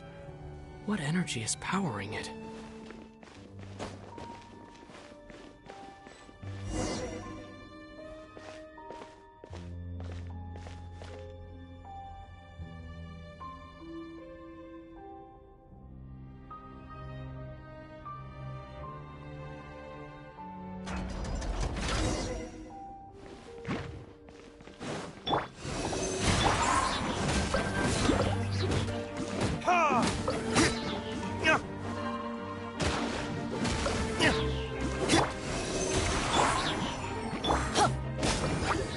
Adventure time! No, my sword! Time to act.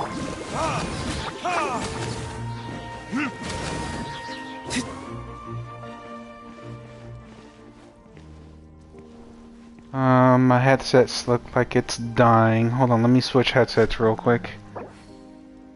One moment, please.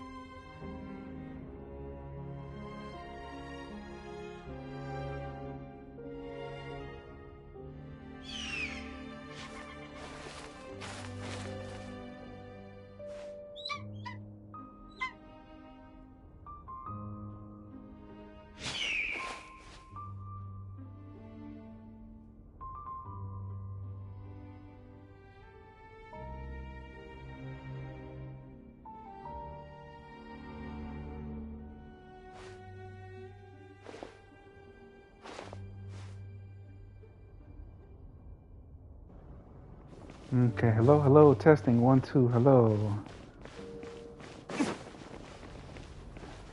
It might sound weird because I have a wired headset on. I guess we'll be using this until my other headset charges up. Yeah, let's keep it moving.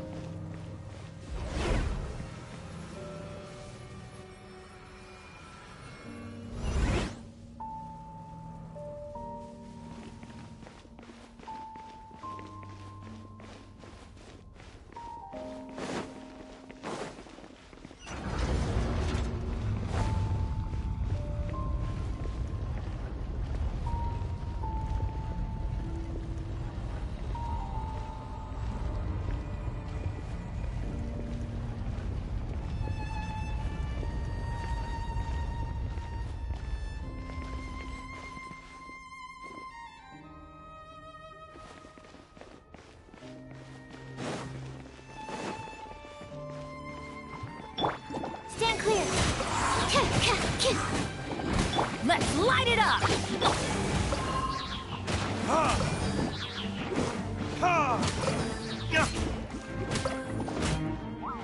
Rain outlines your fate. Know my sword! Absorption test.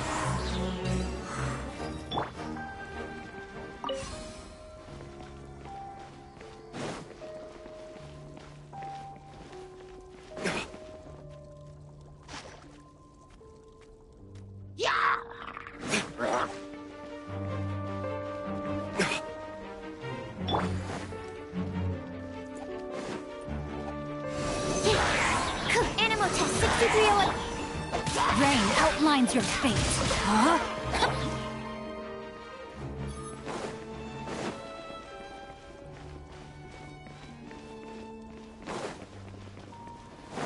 So I just want to look around, see if there was anything on that side.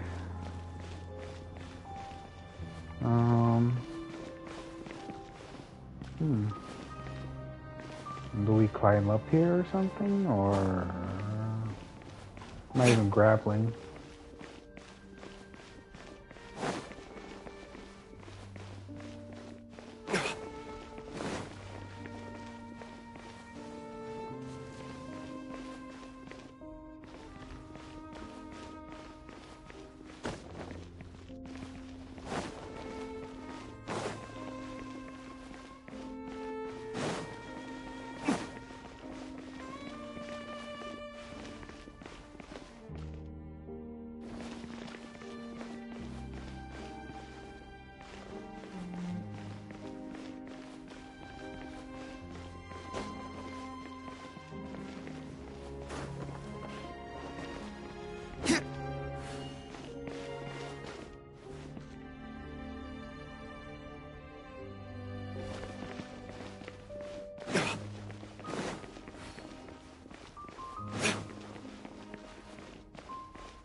Okay, I'm confused a little bit here. Let's see. Do we go back? Do we go in the teleporter? Question mark.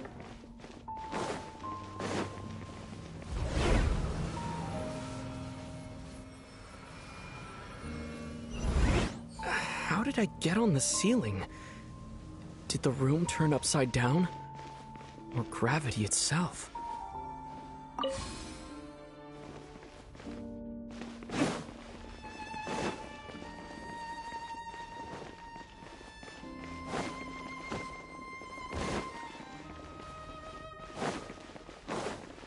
It seems like I need to find a place to insert the rune.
Humans, fate has not granted you the right to enter this place.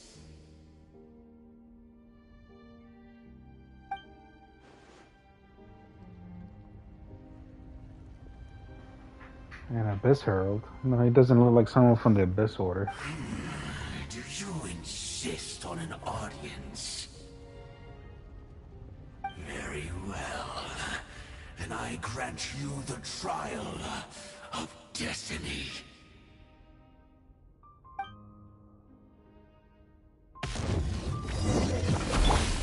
I'm going in!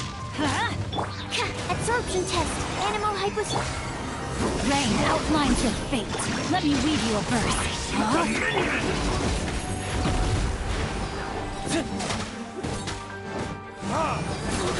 And this power! Verdict is... Desolation!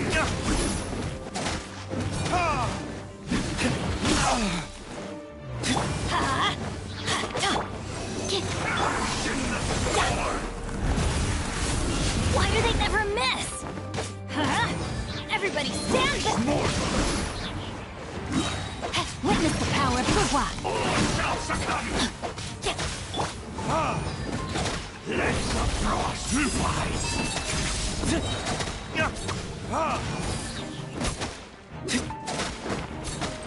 Desolation! Conquers all! We... Hear the final prophecy. Burn!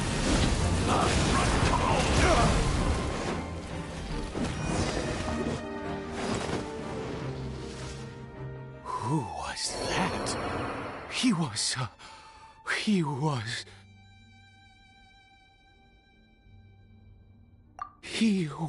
a perfect being. I'm in awe. I'm sorry, what? He had the most wondrous aura, a perilous yet beautiful power. Oh, truly mesmerizing.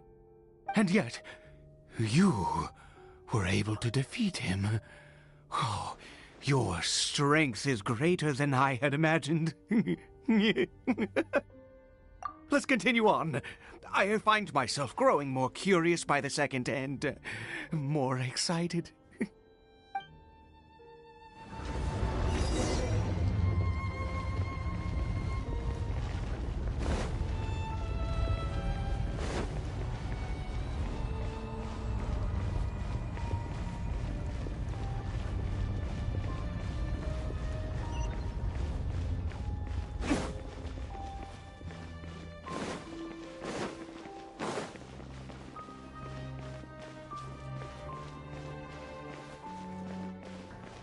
For those of you wondering, I've upgraded my Bennett a long time ago. A sword dropped from me a while back, which pretty much makes him a buff monster. 764 sword. Yeah, he's gonna buff everybody really nicely, regardless of what the physical damage is. That's the only thing that's really not necessary for him. Other than that, I just use this as a buff stick.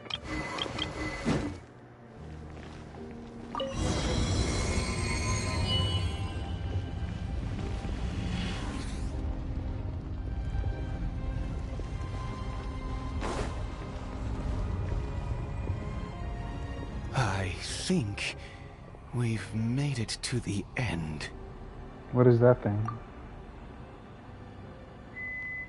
Wrapped in chains, hanging in midair. Or there's no mistaking it. It's just like the proud statue. So this doesn't have something to do with the Abyss Order. These worshipping heliotropes remind me a little too much of the Grand Thief. So it does have something to do with the Abyss Order. I just reread it twice, bro. This place is bad news. We gotta go. Oh, dear creature. Why do you bow down? For fear of the unknown? Or for power that you covet?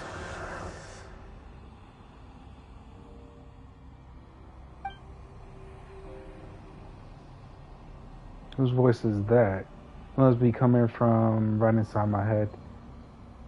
Can I hear it? Oh, dear creature. Why do you bow down? For I am no god. I am but a sinner.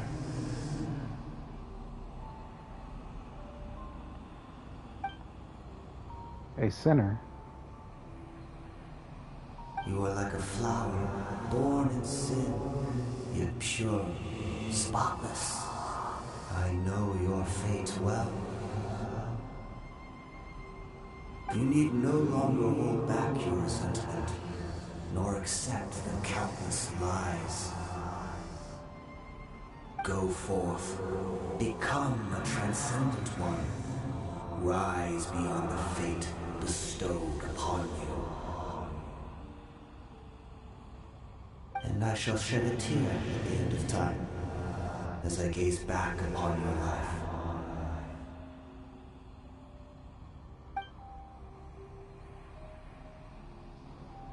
Who in the world are you? What do these words mean?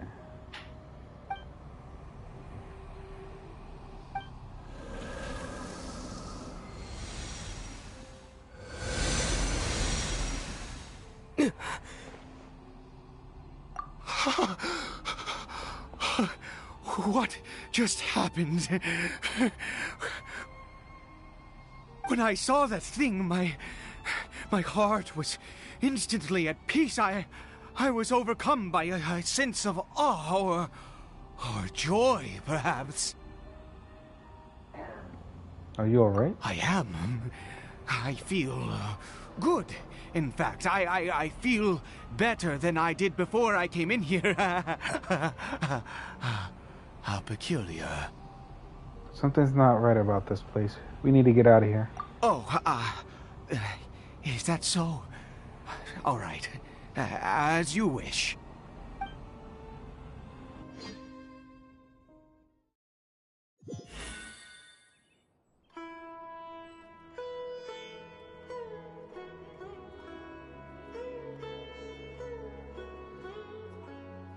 Caribert! Oh, Thank goodness! He's still okay. Don't you need to go to the Statue of the Seven? Or why are we back here? I have a strange feeling that what just happened was meant to be.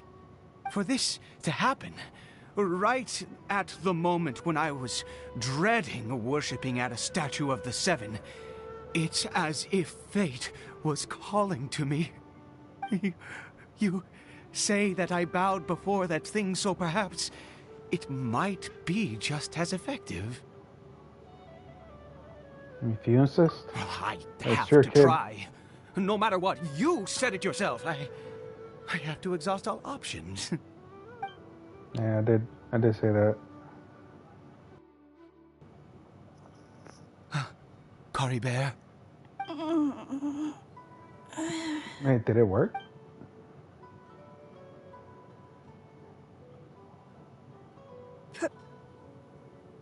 Papa? Cory Bear? Oh, my goodness, it worked!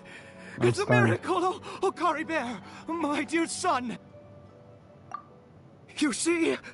It worked! Cory Bear can speak again! Where's Mama? Mama is... Cory Bear, look at me. Do you know who I am? Of course. Your Papa. Yes! Salvation! Sweet salvation! Yes, yes! This is what this feeling is. How do you feel, Cory Bear? Are you fully awake now? Yes. It feels like I just woke up from a long, long sleep. I dreamed that I was hiding in a little room. I didn't dare go out the whole time, and I didn't want to either. Wait. My body! What happened to me? Is this me? Papa? What's happened to me? Don't panic, son. It's just... While you were sleeping, we went into a fairy tale world. There's no more Conry here. No more home. But, do you know what that means? No more red sky. No more end of the world. In this world, you have to be a little monster, but you get to stay with Papa forever. Am I dead? No, of course not. Look, Cory Bear, you still have Mama's scarf on your arm. That means she's watching over you, protecting you. So how could you be dead? Really? Yes, really. You've only just woken up, and this must all be very confusing for you. Just rest here for now. Things will get better. Oh, and, you have to promise me something. Never take off your mask. Understand? Whatever happens, you mustn't take it off. Okay, Papa. I won't. I promise. Why not, though? Not since that day have I been so glad as I am now. I can't believe this is really happening. It's unbelievable. I knew that placing my hope in the Seven was a waste of time. I even worshipped at one of their statues like a common fool. Never before have I humiliated myself like that. Once a murderer, always a murderer. I was naive to think that the gods who conspired against us would ever offer redemption. But the god we saw in that cave, now that was a truly mighty god. Nothing like one of the Seven. That wondrous power, it was truly enchanting. Surely that must have been the reason I bowed down. Now then, after one beseeches a god, and the god responds by answering their prayers, should they, do something to show their devotion? Piety is hardly my area of expertise. But surely I should honor the god that has honored my wishes. That wasn't a god, though. A sinner? Oh, don't be absurd. You don't know a single thing about him. How dare you utter such blasphemy? You and I have both witnessed his divine power. When has the Seven worked a miracle like this before? Never! He is a god, mightier than they, and yet you would call him a sinner. Oh, preposterous! No matter. Believe what you will. You cannot shake my faith. I am going to pay my respects with or without you. Do you think, homie? In his experience has deeply affected him. Not that he was particularly stable to begin with, but this religious fever is something else. I guess I'd better catch up with him anyway. There are monsters everywhere. I can't stand by and let him fall into their hands. Can I switch it? I cannot. This is really a thing.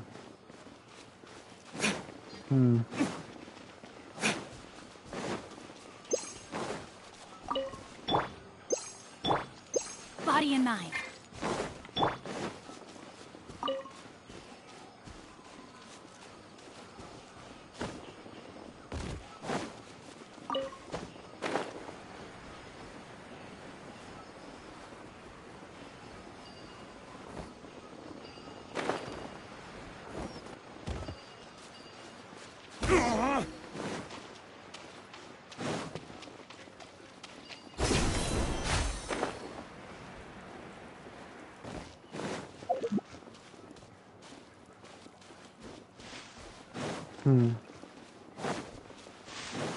Can't even see the big map. Okay. And this is definitely the chasm, regardless.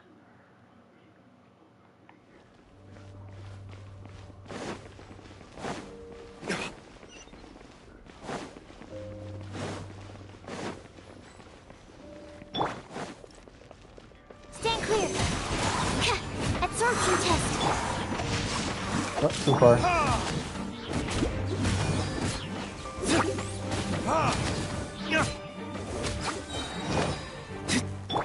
Animal test.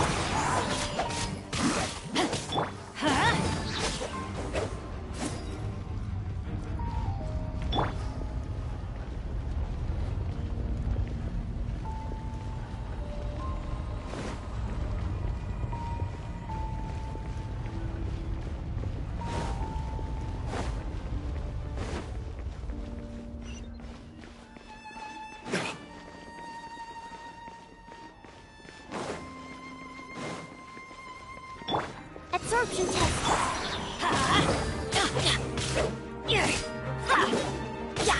Let's light it up!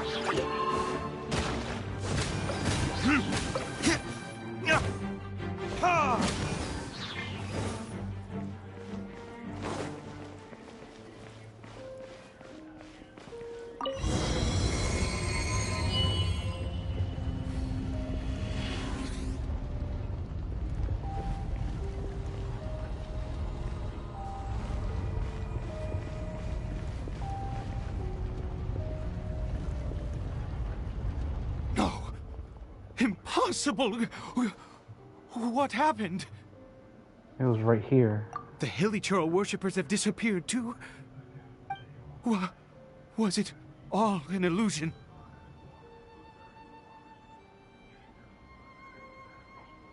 Seems unlikely since we both saw the exact same thing. That's true. Yes, it can't have been an illusion. I still feel that awesome and wondrous power flowing through my mind and body. It was neither illusion nor coincidence, and certainly no dream. It was a wonder. Yes, a divine wonder. Let's go, traveler. There is surely a reason for its disappearance, and I do believe that someday in the future, we shall see it again. You turn into a zealot. Could he really have been a sinner and not a god?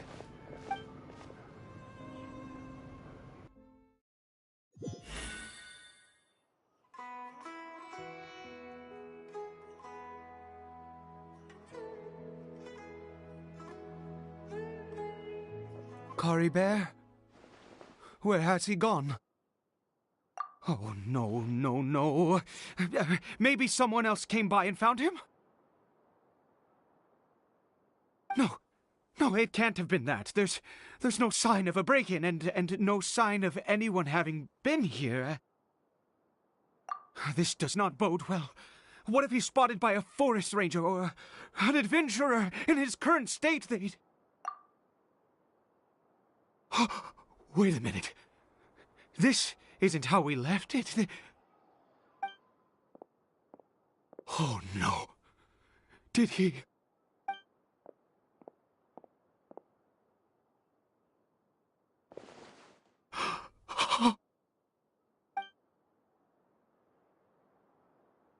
The mirror! It's broken!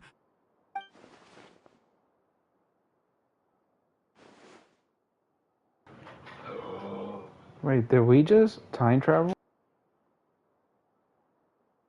He must have taken his mask off and seen what he looks like beneath it. If he'd just done as he was told! We have to find him.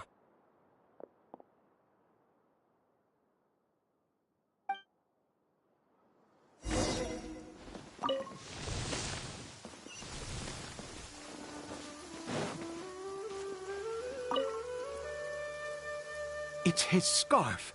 He dropped it. Looks like we're going the right way. Come on.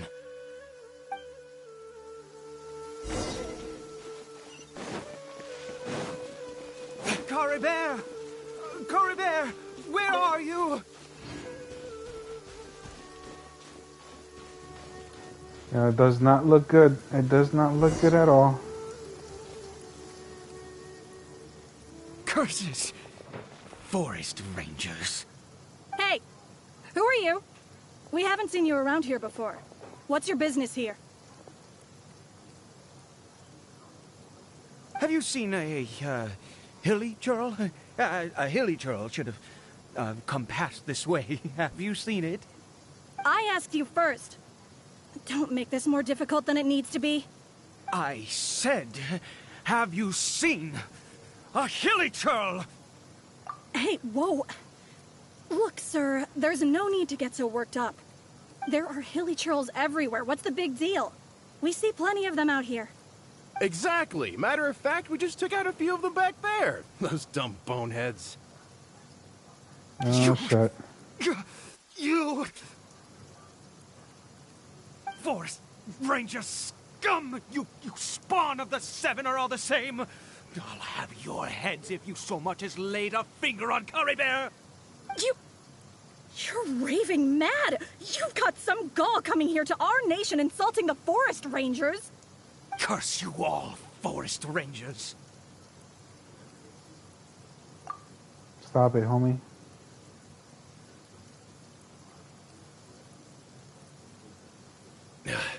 I don't get it. Why make such a huge fuss over a few hilly churls? Makes no sense.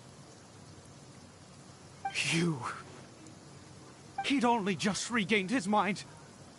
How could you do this to him? So tell me, Forest Rangers, did you really spare none of them? Did you really take out every last hilly churl you saw? Jeez, you're really not gonna let this go. Fine, you weirdo. If you must know, I happened to cross paths with a solitary hilly churl when I left the team to, use the toilet. I was frightened at first, but it didn't seem to have any interest in me at all. It was just bumbling along in that direction, so I left it alone. There's still hope. Yes! Wonderful! Wonderful! Let's go! We have to find him! Wait, you're leaving? Not even a thanks for the info, goodbye?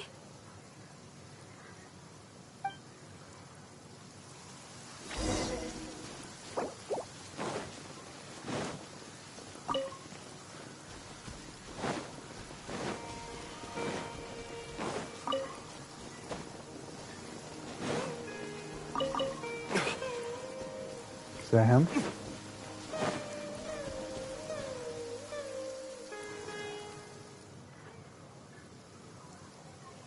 Cory Bear! You found him. Cory Bear, stop! It's me! It's Papa! Whatever you saw, it was all a trick. An illusion. I told you, we're in a fairy tale world now. Nothing here is real. Please, Cory Bear, come back. It's time to go back.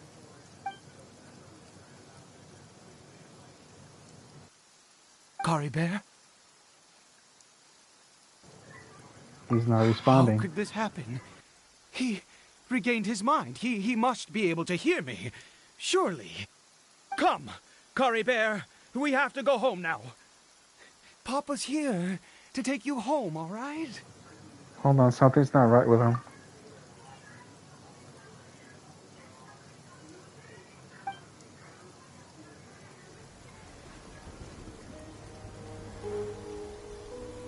Papa. Cory Bear. Papa, I can't take it. Please, Cory Bear. It's my fault. I'm so sorry. If only I'd known. It's all too much. Papa!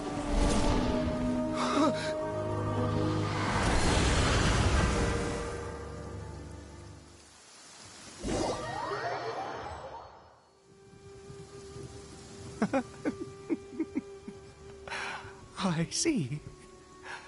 I understand now. Finally, it all makes sense.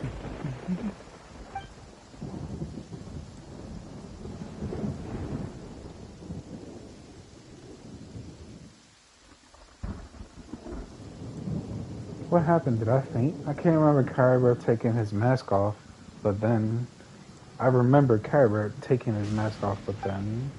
Ah, Traveler, you're awake. Finally, we can rejoice together. What happened? Wait, no. Why am I still calling you Traveler? Oh, I have known your true identity for some time now. What do you mean, true identity? I suspected it was you from the beginning. I had to talk to you to be sure. But I've never met you. Oh, of course you haven't. With your status, you can hardly be expected to know all of us. In any case, I've been using a fake name this entire time. Ida is the name of a servant I once had. My real name is Clotar. Clotar Alberich. Okay. You saw it too, didn't you? Unmistakable, the power inside Cory Bear and the power of the one you call a sinner. It was one and the same. Yeah. I am positive now. It's the power of the abyss, isn't it? Oh, at long last, I have seen it with my own eyes. What happened to Kyber? That is no business of yours. A sinner. Yes. Salvation for a sinner can only come from a sinner. Cory Bear did not deserve his fate, but now... it's wonderful. He will be able to weave his own destiny anew. Born into abject sorrow, shall now become the Loom of Fate. It's that term again, the Loom of Fate. You're right about this being from the Abyss, but the Abyss is sinister and dangerous. Huh? Sinister? Dangerous? Oh, I never imagined that you, of all people, would deny the Abyss. How ridiculous! We once believed that you would bring new strength and hope to Conria. To us, you were the Abyss. A wondrous mystery far beyond our imagination and comprehension. And the one who controls the Abyss can control everything. We yearned for that future. We looked to you to take us there. But what did you bring us instead? Oh, Princess of Conria. Lonely? Why did he just call me?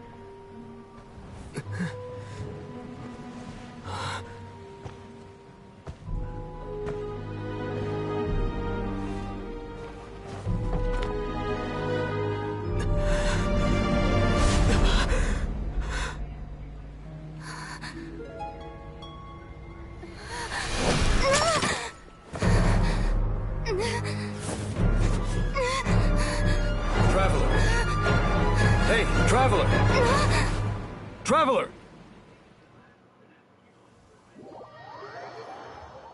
What a twist. You're awake! Oh, thank goodness you're awake. Paimon was worried sick!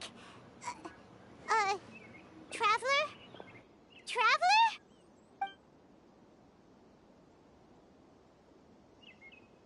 What happened while you were unconscious? I checked the ley lines nearby. It appears that the Abyss tampered with them, and they've been in turmoil ever since. Information and memories flow within the ley lines. What did you witness? You found out the Abyss Order, Alberic. What happened to him? You mean Clotar Alberic? After founding the Abyss Order, his faith in the Abyss led him to do a great many things. But the curse of immortality continued to torment his body and mind. And in the end, neither his faith nor the Abyss he worshipped could save him. After 100 years, he lost his mind completely and was never seen again. Yet his dark legacy lived on. The defiled statue that we encountered previously was just one perverse product of his use of abyssal power during his life.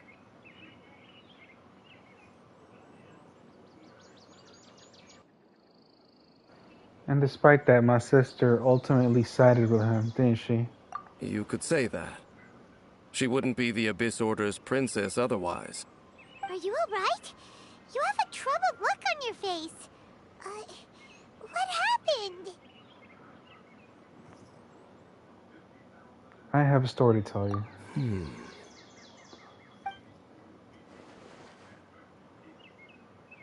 So you saw her memories from centuries ago, through your own eyes.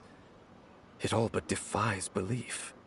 Still, as I'd suspected, the notion of the Loom of Fate did indeed rear its head during that time. And it seems closely connected to Clotar Alberic's son, Caribert, and what happened to him. And yet your sister never breathed a word of this incident to me. I wonder, was that the moment that she decided to go down this path?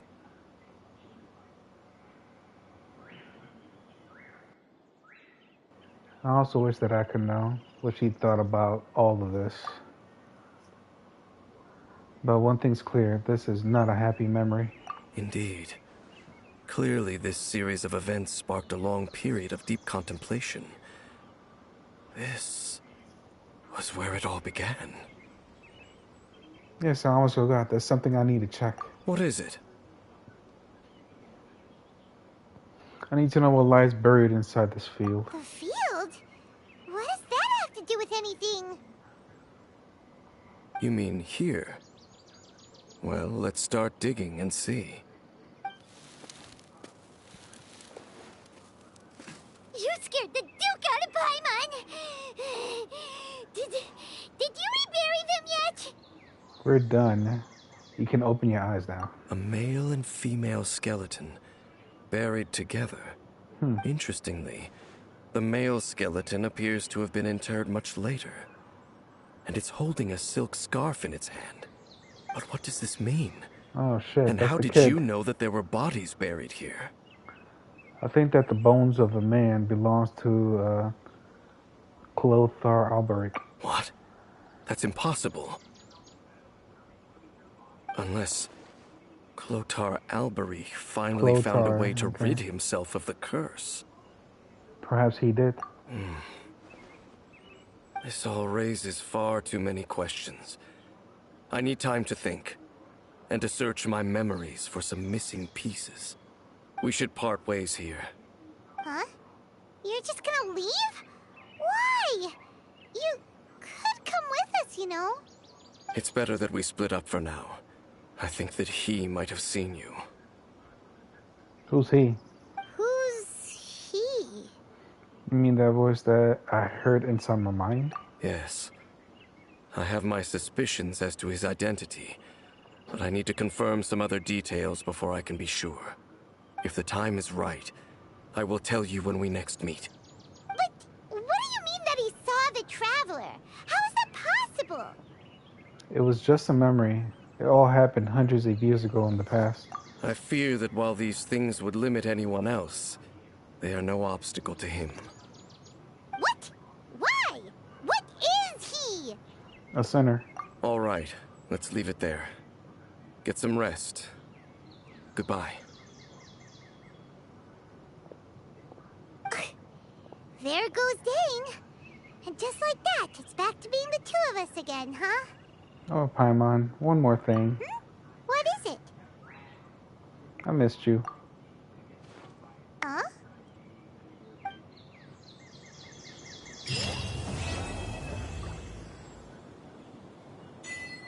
Yeah, she wasn't there at all. So we did try and time travel into somebody's memory, which is our sister.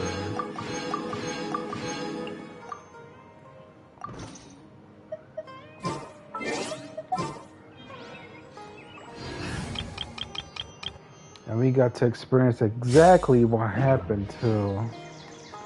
Shit is crazy. Shit is crazy. Oh. There we go. Alright, let's go ahead and do Daya's story. That was a short story arc for Dainsleif. It does add more questions though. More questions than the other questions we already had before.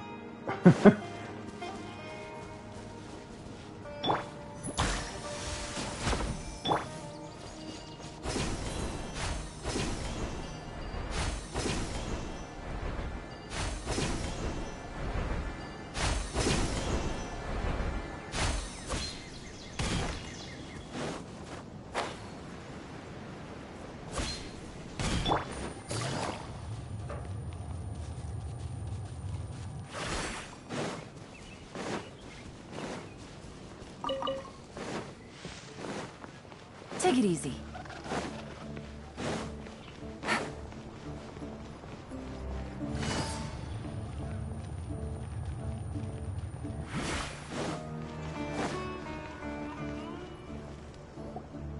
Hey, Dia, you're back.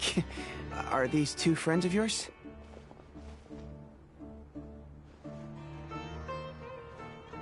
It's a pleasure to meet you. Likewise. There's no need to be so formal with us. We're a pretty casual crew. Anyway, since we've got a newcomer, let me fill you in on what the Khan al-Akhmar's been up to lately. They've become extremely aggressive. Apparently, even their own now have become acceptable targets. They even attack other relics brigades, just the same as any other mercenary brigade. Even the most ferocious beasts still protect their own. But it sounds like they've thrown that straight to the wind. I like the little animation Paimon just did. Oh my god. That's right. That was so good. Once they've collected enough loot off the other mercenaries, they sell it off to a different brigade, or turn to merchants on the black market. A portion of their profits is immediately exchanged for more food and weaponry to be used in their next violent operation. That's terrible! Yeah, and it really makes you wonder why they're so desperate for Mora. A few days ago, Isham and I trailed them for a while, and even disguised ourselves as merchants to conduct trade with them. We were able to learn a few things from the exchange. Rather than saying they're out to plunder and hoard Mora, it'd probably be more accurate to say that they're experiencing an internal power struggle. Okay, so I will switch headsets in about half an hour. I'm pretty sure I won't be done with any of these stories by then. So, apologize, and you guys are gonna have to bear with this current headset that I'm using right now. Wait, a power struggle? You heard me right. The vast majority of their victims are mercenaries from the other brigades of Deshret's relics. If their only goal was Mora, they could have gone after anybody. The targeted nature of their attacks points to a power struggle between the different brigades within the relics. That's the only plausible explanation we have. Unfortunately, we weren't able to find out anything more specific. It seems they're also trying to keep things under wraps. Oh, one last thing we discovered was that over the past few years, as the Khan al-Ahmar became more and more active, Deshret's relics as a whole became a lot weaker. They were able to cause so much damage. That somehow makes things even more confusing. It sounds mighty strange to me, too. Harun, you can leave the rest of the investigation to us.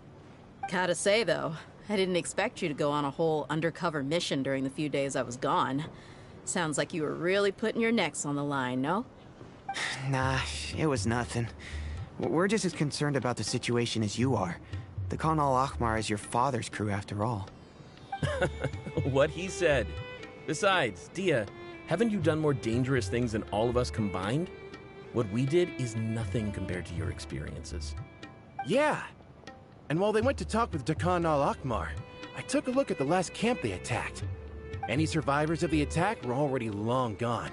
There was nothing of value left in the camp. Ah, Hisham and Khalaf. You're here too. We rushed over as soon as we saw you come into Caravan Ribat. Although this new friend of yours looks a little green behind the ears, I'm sensing a special vibe from him. Now that we know you'll have a capable partner with you, we can also rest easy. Hey, what about Paimon? Feel anything special? Oh, you're also planning to tag along with them? Bro. Shots fired. Most important guy. Wherever he goes, Paimon will follow. Oh, in that case, then you'd better take care of her too, Dia. Don't underestimate Paimon! Don't worry about her. She may look tiny and helpless, but she's been through just as many battles as the Traveler here. Even if she had only survived on sheer luck, then that alone would still make her quite formidable. Shots fired again. No idea. I guess I shouldn't judge by appearances. Oh, one other thing, Dia. When you're free, why don't you update the deputy about your upcoming schedule? We held another recruitment event a few days ago, but everyone only came to see the Flame Main. You weren't around at the time, so people were pretty disappointed to only find our crew of rough, unkempt guys. The deputy put a lot of effort into the event, but it was basically for nothing. Only a few people chose to stay, and that really got to him. Sorry to hear that. I'll be sure to bring him some great liquor next time. I left in a hurry, and I couldn't make it back in time for the event. Gotta admit, I can understand their disappointment, though. You're our brigade's main selling point, after all. Now, if only the deputy could figure out a way to bring a few more smoking hot members into our ranks. Keep dreaming. Remember the last time I invited a couple gals into the brigade? You all just froze up with your mouths gaping like a bunch of scarecrows. Ooh. The awkward silence and weird expressions left quite the impression on them. They were originally interested in joining us, but after that, they both told me they were too uncomfortable to stick around. Hey, didn't we agree to never bring that up again? Huh? Wait, are you serious? Why have I never heard about this? I don't think you were part of the brigade yet. Are you kidding me? I missed a once-in-a-lifetime moment like that and you weren't even gonna tell me? All right. We can tell you about it later. Now's not the time. Hey, don't you try to change the subject. You and Hisham get your butts over here and tell me everything right now. Are they always like this? More or less. There aren't many rules or graces when it comes to mercenaries. We're used to just speaking our minds. If someone starts getting under your skin, you just yell right back at them. And if that doesn't put an end to it, then you just challenge them to a fight. But we also don't tend to take many things too seriously. Being direct and getting it all out of your system as soon as things come up is better than keeping everything bottled up, never talking about it. That's also why I never spare their feelings when I talk to them. If I want to laugh, I'll laugh. If I'm angry, then I'll unload on them. It's hard to stop once you get used to it. Though, I can never do that when I'm with the Homayanis. Hey, knuckleheads! Can you at least tell me the rest of the intel before you go back to your bickering? Yeah, you hear her, Holloff? Told you we gotta focus on the investigation first. I drew up a map. Right here is the spot. There you'll find the merchant caravan responsible for getting rid of Dakan al-Akhmar's looted goods. All you gotta do is wait and ambush them in the evening. They'll have no idea what hit them. Perfect. Thanks for that. Be sure to pass my regards to everyone else in the brigade as well. Will do. You stay safe, Dia. We're going on a trip with our favorite rocket ship flying through the sky.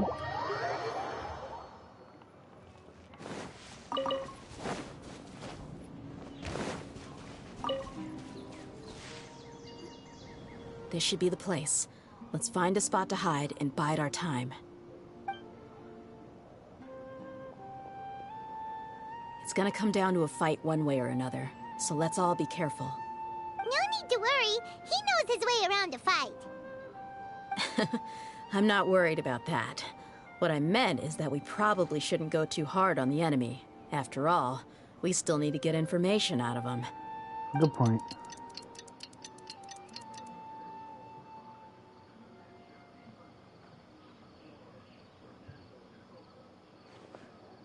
Here they come. You ready?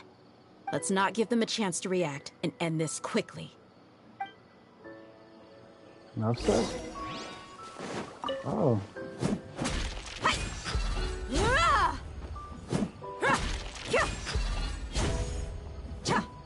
Okay, let me.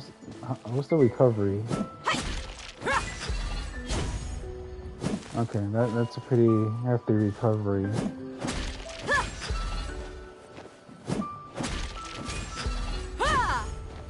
Okay, you could definitely cancel us at the hit. Oh, I know. This should be the place. Let's find a spot to hide. I took too long, didn't I? It's gonna come down to a fight one way or another. No need to worry. I know.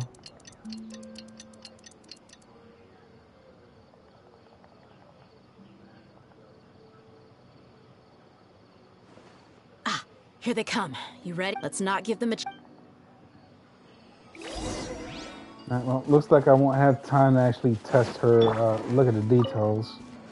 I will be shortly, though. Come on!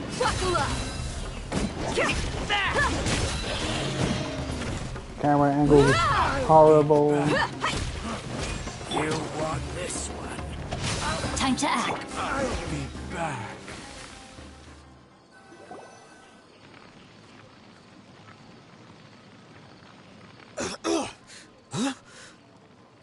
You're the Flamebane. Good. That saves me an introduction. All right, time for a little talk. Are you buddies with Dakan al-Akhmar now? Tell me, what are they after? You know the code of being a mercenary just like everyone else. The first rule is to never divulge key information about our employer. What makes you think I'd talk? That might have worked on an amateur, but I know you're just looking to protect your reputation. Think about it, though. What's your reputation worth if you won't have the other tools you need to succeed in this line of work? Tools like, I don't know, your limbs or eyes? You've got 5 seconds. You might want to think twice about how much your employer's information is worth to you.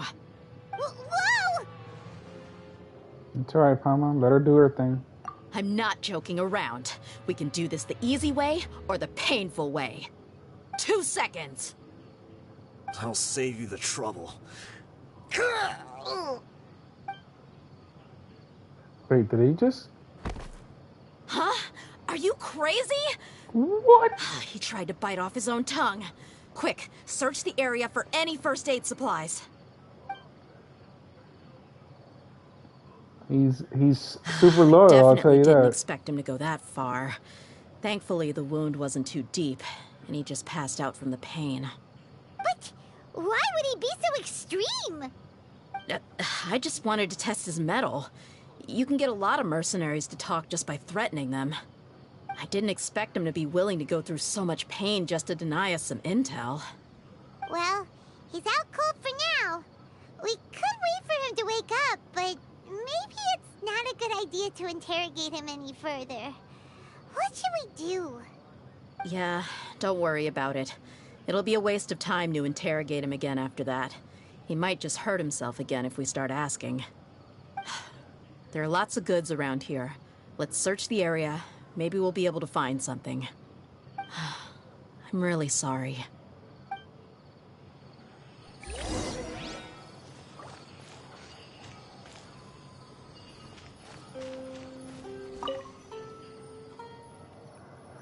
There's some weapons in the boxes, as well as a bunch of the autoplay. Medical supplies and weapons right there, basically. There are a lot of daily necessities like food and water in the boxes. It seems like there doesn't seem anything important in there. Okay. Alright, what's this? We found a piece of paper with a bunch of names on it. Maybe it's a record of something. Let me take a look. If this really is a merchant caravan, they should have a record of their transactions. Yep. I see an entry for Dakana Lakmar right here. Kusela, Idrisi, Bashar, and Takriti.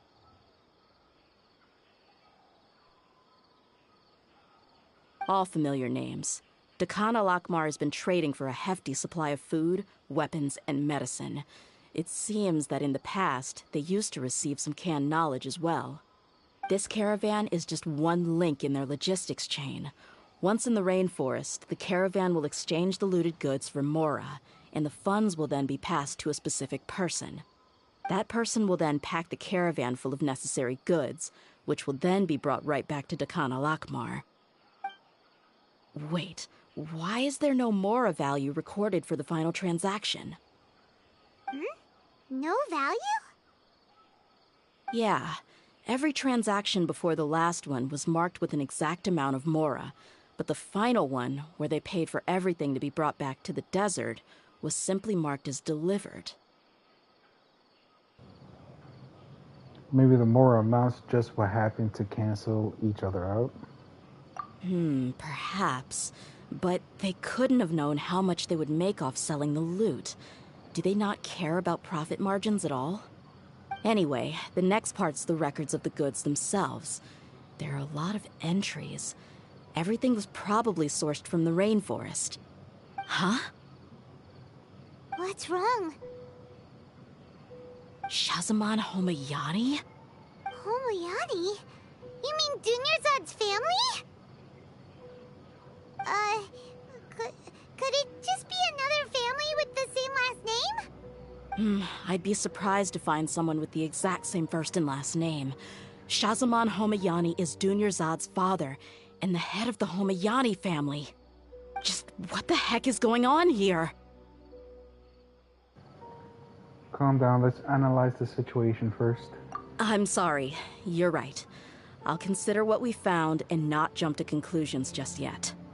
But what this piece of paper confirms is that the Homayani family has been providing goods to Dakana Lakmar. What if the Homayanis have been kept in the dark and don't know they've been trading with Dakana Lakmar? That's a possibility, but if that was the case, why is this caravan specifically named Shahzaman as their person of contact? They could have just as easily bought goods such as food and medicine directly from Caravan Rebat or Port Ormos. If he was aware of this, then perhaps he'd be supplying the brigade's operations the entire time. Yeah, funding violence and looting. The brigade gets the goods, and he is paid the proceeds from the sale of the loot. But why would he do something like this? It's not like the Homianis are in need of money. I honestly have no idea.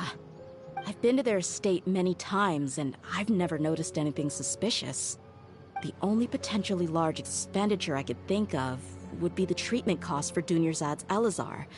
Maybe they borrowed a lot of Mora in the past, but that's still just a speculation. I don't think the Master would stoop so low to make Mora. I don't think Dunyarzad knows anything about this either. You're probably right. I know my lady's personality, and she wouldn't deliberately keep something like this from us. But what should we do now? All we found is just another mystery. If we want to get to the bottom of this, we won't be able to turn back. That is true. If you ask me, we already have no choice but to confront her about this. I'm not worried. It's too early to make a verdict yet. I still have faith in the Homianis. Let's go find my lady again. We'll tell her everything and see if she's willing to lend us her support.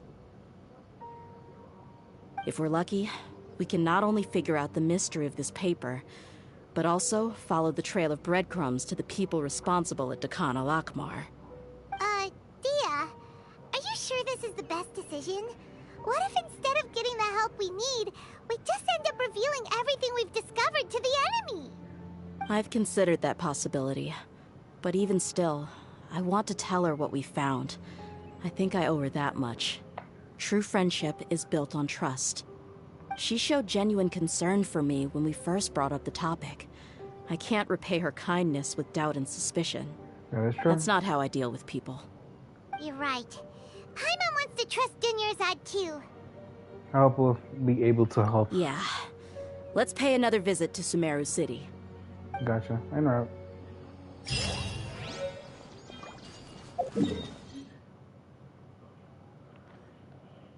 Top part, so I could just fall right here.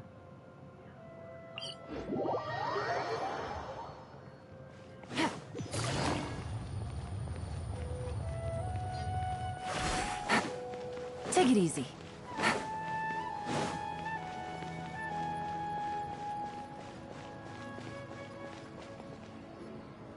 We're back, my lady. Oh, you're back a lot sooner than I expected. You mustn't have run into any trouble then. Well, how did it go? What did you come up with? Actually, we're still investigating. It's just that we've discovered something strange. I see. The clues you found have led you back here, in the city? Something like that, yeah. You all look a little dispirited. Whatever you found must not have been very encouraging after all. Why don't you discuss it with me? Maybe I'll be able to say something to cheer you up? It's okay, my lady. It's not so much about me being upset with my father or anything like that. How should I put this? Just be So straightforward. something is wrong. Even the Traveler and Paimon have been uncharacteristically quiet. On any other day, Paimon would have already waved to me with a smile and shouted, Dunyarzad, we're back! So tell me, what happened? Well? My lady, please prepare yourself for what we're going to tell you next. It concerns the Master. The Master? You mean my father? Okay, I understand. Don't worry about me. I'll listen as attentively as I can. My father has been supplying goods to Dakan al-Akmar? Yeah, it makes as little sense to us as it does to you. I've never doubted the Master's integrity, so I'm having a real hard time rationalizing how he could ever support an infamous brigade like them. Maybe he's not actually aware of the full story and just stumbled into the deal by accident. That feels unlikely, though. I can't help but agree with the Traveler. Huh? You mean you feel the same way, Dunyarzad? Thank you for sharing all this information with me. Since you've told me everything you know, I should also tell you about some doubts that I've been harboring for quite a while. In the past, Okay. I thought that my father hired a bodyguard for me so that I wouldn't run away and get lost. However, there are plenty of capable mercenaries in the Corps of 30. Why did my father go out of his way to hire Dia? About that. Well, the Homayanis really needed bodyguards, so they reached out to the Blazing Beasts. Later, the Master told me that I was one of the best mercenaries he'd ever seen, and that I should stick around to become one of his bodyguards. He offered me a pile of Mora, so I just signed on. Well, but that didn't really answer my question. Just think about it. Why did my father specifically reach out to the Blazing Beasts? Maybe the Corps of 30 just didn't have anyone available, or maybe someone recommended us. I've never given it too much thought. I think I get what you're saying. You think none of this was a coincidence. Precisely. At first glance, nothing seems strange or out of place. But there are many parts of the story that don't actually make any sense. If my father had always been in contact with Dakan al-Akmar, then it would make sense for him to bring Dia into our house. You mean the goal all along was to get Dia to be your bodyguard? No, that's too much of a stretch. I cut all ties with my father a long time ago. He has no control over my life anymore. You think That so? still doesn't rule out the possibility that your father has still been trying to influence your life without you knowing. So, the Master was not likely an innocent victim in all of this? That's what things are looking like right now. Sorry we put all this on you so suddenly, Dunyarzad. It's okay, Paimon. I should actually be thanking you. Regardless of his reasons, if my father has truly been funding a violent group of mercenaries, then it's my duty to bring him back to reason. But is that really the right thing to do? My father has committed many atrocities and deserves all the punishment that he has coming to him. I have zero sympathy for him. You may call me an ungrateful child, but my feelings will remain the same. However, the Homayani family has treated me with nothing but generosity and kindness. If we decide to investigate this further, we could end up implicating the entire Homayani family. I would be biting the hand that's fed me over all these years. Dia. It's all right, Dia.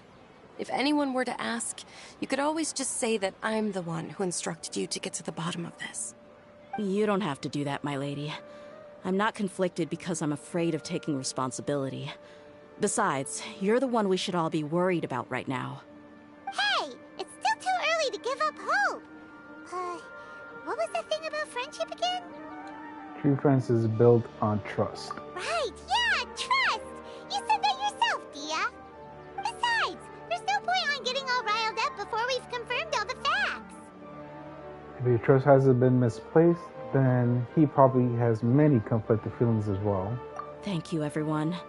That makes a lot of sense. I guess I should always remember the trust that I've placed in people. In which case, my lady, could you ask the Master to come out and have a chat with us? Sure thing. I also hope he'll be able to give us a logical explanation. Let's meet at the usual place then. Usual place? Ah, right!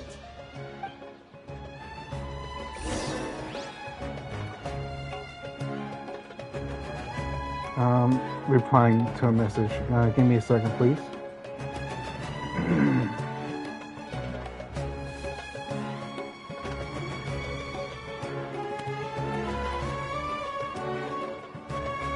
Okay, there we go. Where are we going? We're going south. The 6 Fs. Take it easy.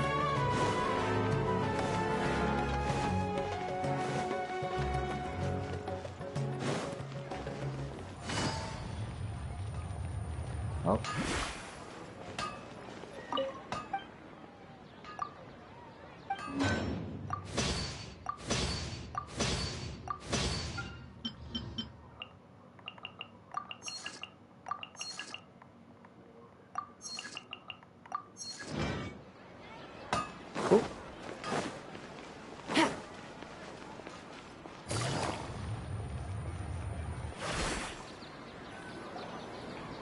Thank you for coming, sir. Please allow me to introduce these two. This is the Traveler, and next to him is his travel companion, Paimon. Ah, yes. My daughter has mentioned them from time to time. It's a privilege to finally meet them in person. But we may skip all the pleasantries for now. What is the important matter you wish to discuss with me today? Well, we wanted to bring this transaction record to your attention. There's something on this record that we're all pretty curious about. So, that's what you found? Huh. Seems like I can't keep everything from you much longer. If you wouldn't mind, we'd like an explanation. Well, it's a long and difficult story. And to be perfectly honest, I'm not sure if I'm doing the right thing. What I do know, though, dear, is that the truth will bring you no solace. If anything, it will likely cause you a great amount of anguish. Wait, me? Yes. I understand perfectly why you came to see me. And I am touched by your collective commitment to do the right thing. But knowledge always comes at a price. And sometimes, as they say, ignorance is bliss. Your father, Kusela, and I both believed that. Of course, you have the right to seek and learn the truth, but I must warn you. The facts of this matter may reduce everything you've built for yourself into sand, blowing in the wind. If you must proceed, then Kusela's heartfelt efforts will also fade into the wind like a fleeting mirage. His heartfelt efforts? I'm sorry, sir, but I'm not sure I follow. I've made it this far in life without a single drop of my father's support. I have my own ideals and ways of looking at the world, as well as people and causes that I've chosen to cherish and fight for. None of these things have anything to do with him. I came here today to support you as the head of the Homayani family. No warning will change my stance on that. I understand. Then let me tell you a little story. Our family once needed to take a trip to the desert when Dunyarzad was just a baby. Along the way, we were attacked by bandits. They had superior numbers and quickly overpowered our bodyguards. When all seemed lost, a group of passerby Eremites lent us their support. Those Eremites were Kusela's brigade, Dekan al-Ahmar. Kusela's men told me that the attackers were Eremite mercenaries, just like themselves. I was shocked. Why would Dekan al-Ahmar go so far to save us and not spare the fellow Eremites? Kusela was grinning and walked over to play with baby Dunyarzad. She was startled by his unfamiliar face and nearly started crying. Really? I never knew. He said that he had no particular reason to help us. He just took pity on us because he had a daughter about the same age. We started talking about our children, and I sensed that he was a devoted father. To repay his kindness, I hired his brigade to help out at our estate for a time, and offered everyone generous remuneration. So, that's what happened. It was many years before I saw him again. I almost didn't recognize him the next time he came knocking on my door. The man I knew to be strong and healthy had been reduced to a shell of himself. He couldn't even walk anymore without his cane. So, what happened to him? He was perfectly fine when I left the brigade.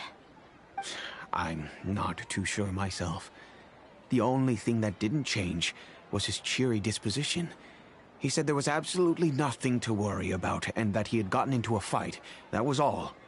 He then suddenly asked me if Dunyarzad, now that she had grown, would need a bodyguard of her own. At the time, Dunyarzad was going through a particularly severe bout of her Elazar. There was no need for her to have a bodyguard when she could barely leave the house. But he kept coming back to the topic. Come on, it never hurts to be safe. How do you know a bodyguard won't come in handy one day?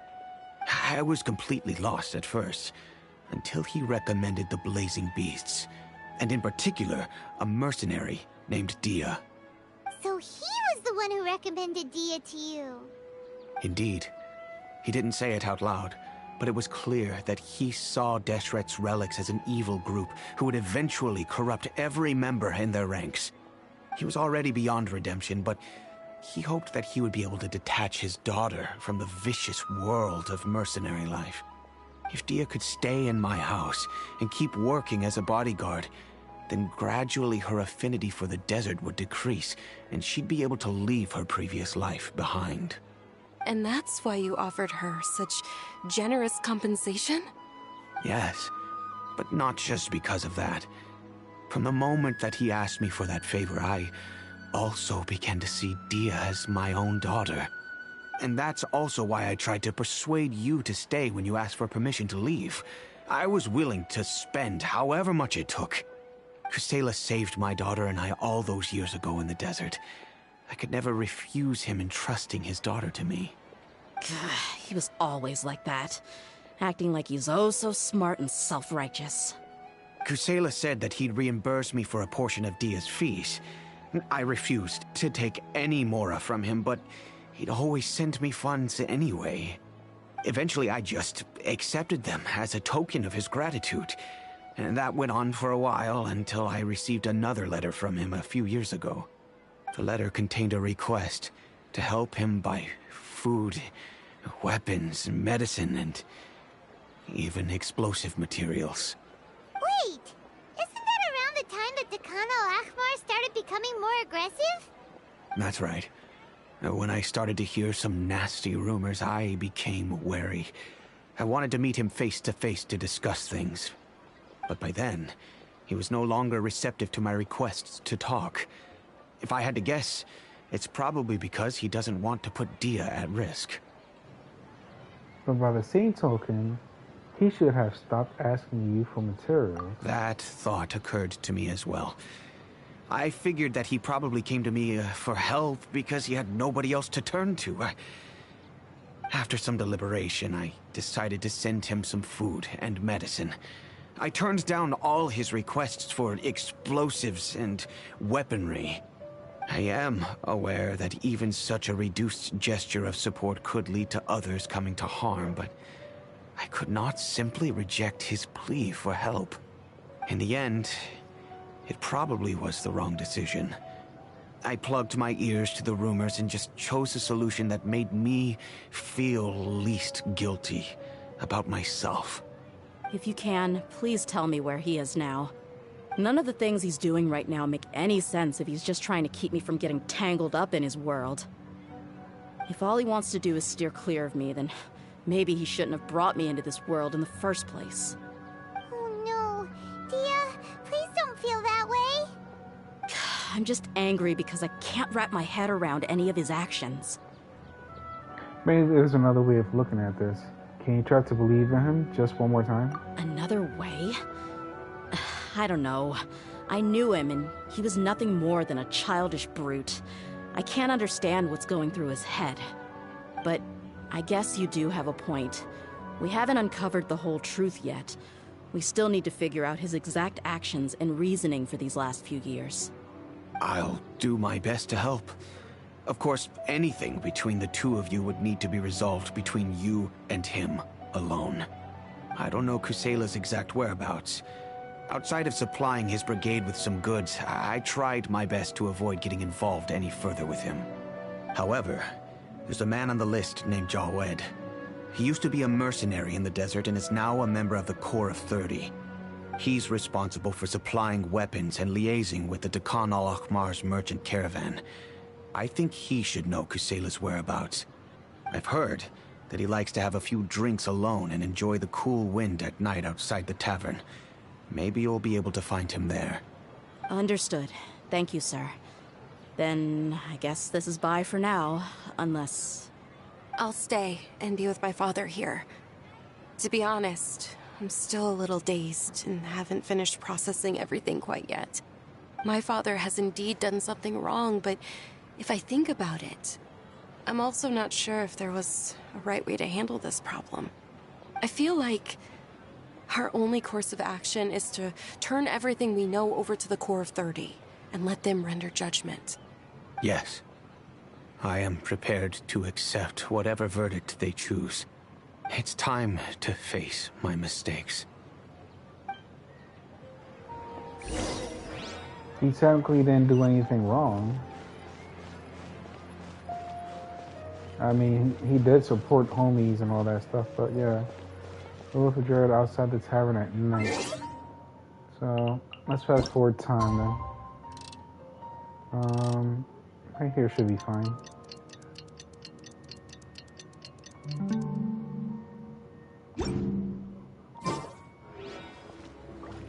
Oh, there he goes right there, right in front of me. What a coincidence. Who are you guys? I know what you've been up to. Smuggling weapons to violent brigades in the desert while working for the Corps? Pretty bold, if you ask me. Shh. Keep your voice down. How do you know all that? Come with me. We should take this elsewhere. I'll be happy to talk things over once we're somewhere private.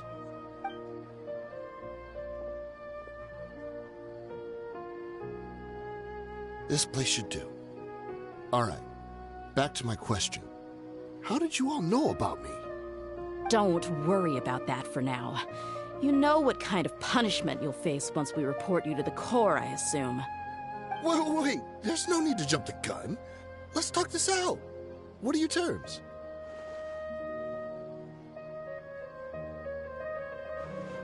So what's in it for you anyway, Mora? Well, I was a little tight on money at the time, and Kusela took good care of me in the past.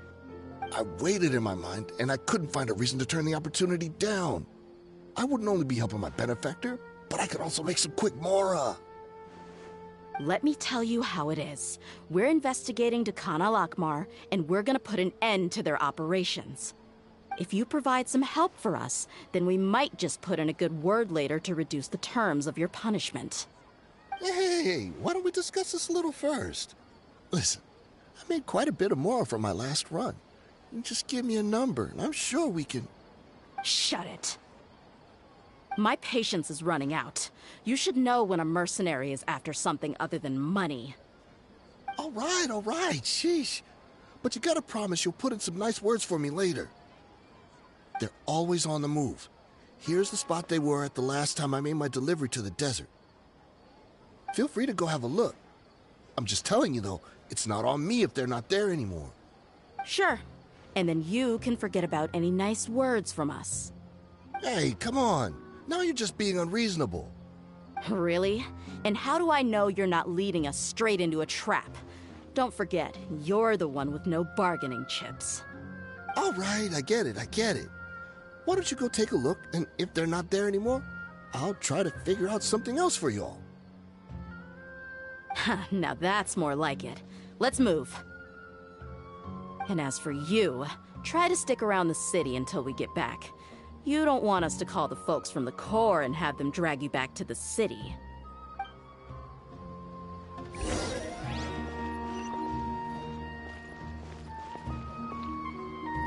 From the waits looking, homie, something happened to her dad. From the waits looking. Where is it? Did I go too far? Okay. Something happened to her dad that they switched power, I guess. The head person in charge.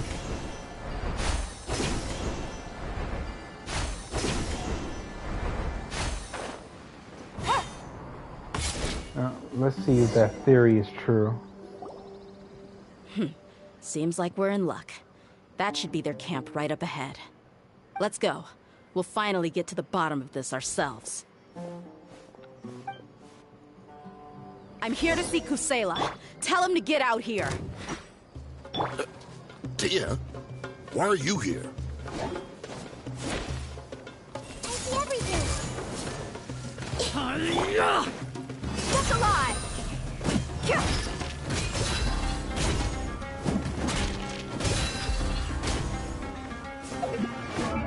Let me see what she's all about. 47k HP. Okay. Zhongli over here.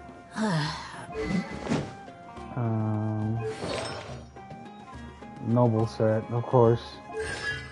And C3. Master increased by 20%. She deals bonus damage based on her max HP when using the following attacks. Molten Inferno. Bites. Damage will increase by 3% of her max HP. Will increase by 6% of her max HP. Damage boost overall for her skills, from what it looks like. Those are her skills, right? Molten Inferno. Bites, yeah. What? I'm not done reading.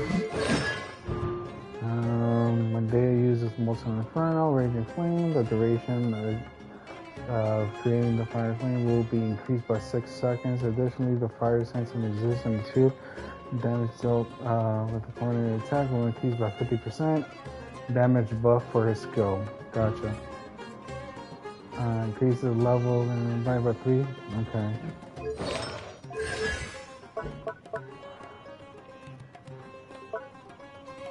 Let's see. Molten Inferno Flames, collect duration. It's 180. When you activate again, 212, I guess. Field damage, 96% per tick. 1.6 of her max HP. Mitigations, 46%. Damage reduction, okay, nice. Remains blood maximum, 100% max HP. Field duration, 12 seconds, okay. And from what I've read from YouTube's, let me see, MiHoYo's little video that they released, is the duration will never be reset if you activate Molten Inferno back to back, basically. So even if you activate it, if you like wait until 10 seconds after and then activate it again, it's still going to be that 12-second duration in total. So the second time it's only going to be there for 2 seconds. Let's see. Flame Main Twist, 180 max HP. So she definitely needs a build for HP and attack in total.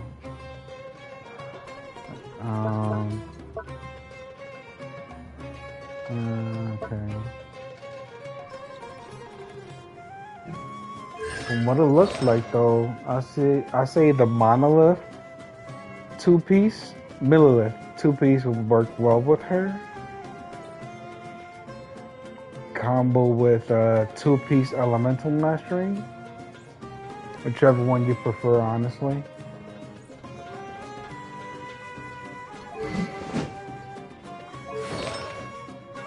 You could also go the Flame Witch set, just to make her DPS. And you can also give her the Elemental Mastery set that drops with the Dendro set. I forgot what it was called. Let's see. Who has it? Oh yeah, Fischl has that set. Now, the Gilded Dreams, you could also give her that and combo it with Elemental Mastery to give her Burgeon, if that works out for you from what it looks like.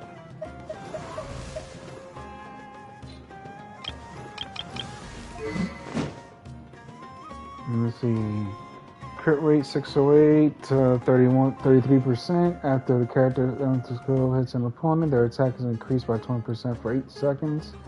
After the character takes damage, their attack will be increased by 20% for 8 seconds.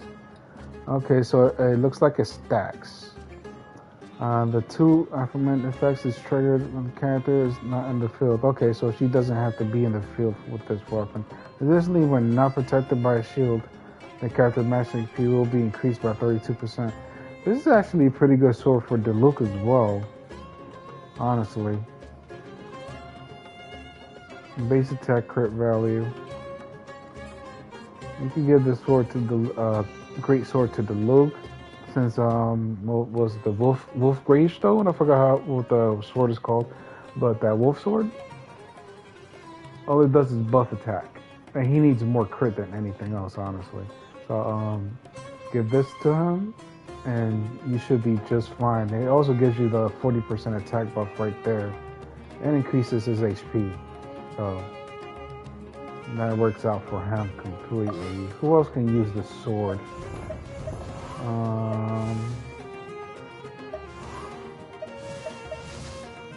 Probably Beto to increase the shield for the 32%.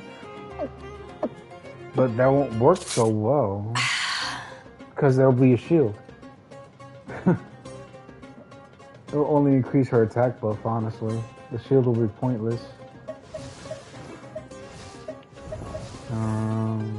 Chongyun, if you make a DPS Chongyun, probably that might work.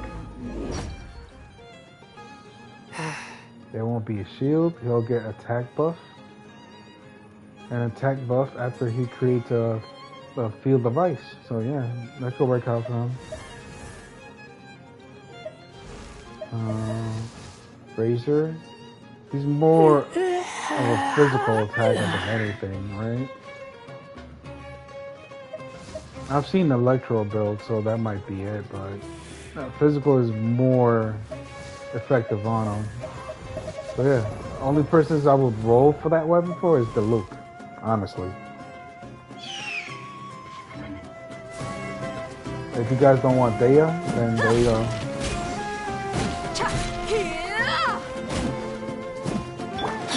No, my sword. Oh, wrong character. Where do you think you're? Gotcha. Haven't you all done enough? Oh, so are you also here to stop us? Stay out of this. It's got nothing to do with you. Let's get it on! Take my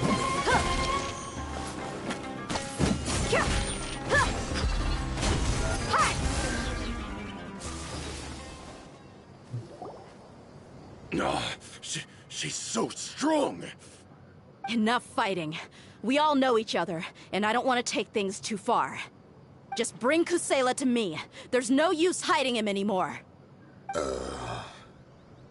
Did you understand a single word I just said? Or do I need to bash your skull in some more? All right, everyone, let's all just calm down for a second. Dia, the boss can't come out and see you anymore. Why He not? died a long Oh. time ago. What? Seems like you've been out of the loop for a while. Guess that's for the best, though. At least, that's what the old man wanted. When did he die? What happened to him? A few years ago, Kusela broke up Dakan al-Ahmar and went to the Deshret's Relics headquarters by himself. So is that when you guys started acting up? We would prefer to call it taking revenge. Every last person in Deshret's Relics must pay in blood for what they did. So that's why they turned on each other. It was all motivation for revenge. Let me start from the beginning. Dia, do you know how the head of the Relics maintained order internally? Overwhelming strength and unquestionable authority? Those were a part of it, yes. But just those on their own weren't enough. They had another tool at their disposal. They called it a person's record.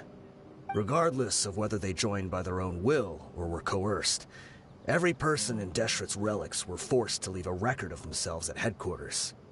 Whether it be their deepest sin, some unforgivable act, or their most immoral exploit, the record served both as a symbol of loyalty and the perfect material for blackmail. So you mean he can't escape the records? That's precisely it. Every one of us have a record. Me, Bashar, Tikriti, and all the boys who grew up with Dia and ended up joining our ranks. But you, Dia, you were never asked to provide a record, were you? I never even knew this was a requirement. You were probably the only person in all of Deshret's Relics who didn't know about it. Ever since you were born, Boss had been trying to shield you from this organization's sinister rules. Not only that, but he also banned all of us from committing any nefarious acts. He said he'd take care of the dues we had to pay regularly to headquarters. But in the end, he was just an ordinary person. What could he do? He was forced to go to headquarters again and again to account for missed dues and incomplete records. He'd come up with all kinds of excuses and get beaten up as a result. We all knew he was doing that for you. He wanted to get you out of this world, no matter what it took. And that's why he became a shell of himself and couldn't walk without a cane. Wait, but that doesn't make any sense. I didn't know about any of this, and I'd never seen him get injured or beaten. Because you were too young at the time. How would you ever tell between wounds from a beating and wounds from battle?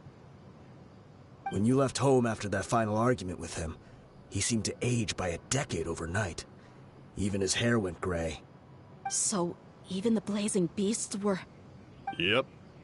It was all his doing. Had he not arranged them to come to you, you probably would have been reduced to a pulp before you ever left the desert. A few years ago, Boss said he needed to make another trip to headquarters. He was already pretty weak then, and we all assumed he was going to get beaten again. I suggested that he hand the role of leadership over to me, but he said there was no longer any need, since the Khan al-Ahmar would soon be no more. His words made no sense to me, but that night, we heard that a massive fire tore through headquarters and razed everyone's records to ash. Everyone gained their freedom that night. Many members fled, not just from our ranks, but from the other brigades as well. But how could we leave with a clear conscience? All of us who knew exactly what had happened. The boss can't have just died for nothing. Those heartless jerks at headquarters took him from us. From that point on, the sole purpose of the Khan al-Ahmar became revenge. The big fire that Boss started was quite a blow to headquarters' strength. It's given us the opportunity to launch our attack. Even though we're outnumbered, we vowed to see our revenge through to the very end.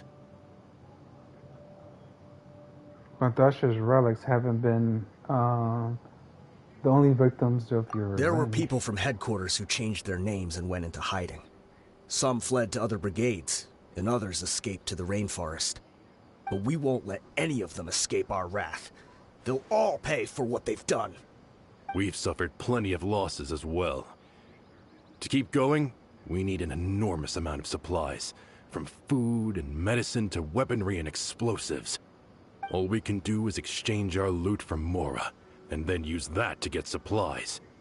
We forged Boss's handwriting and sent out many letters to his former friends.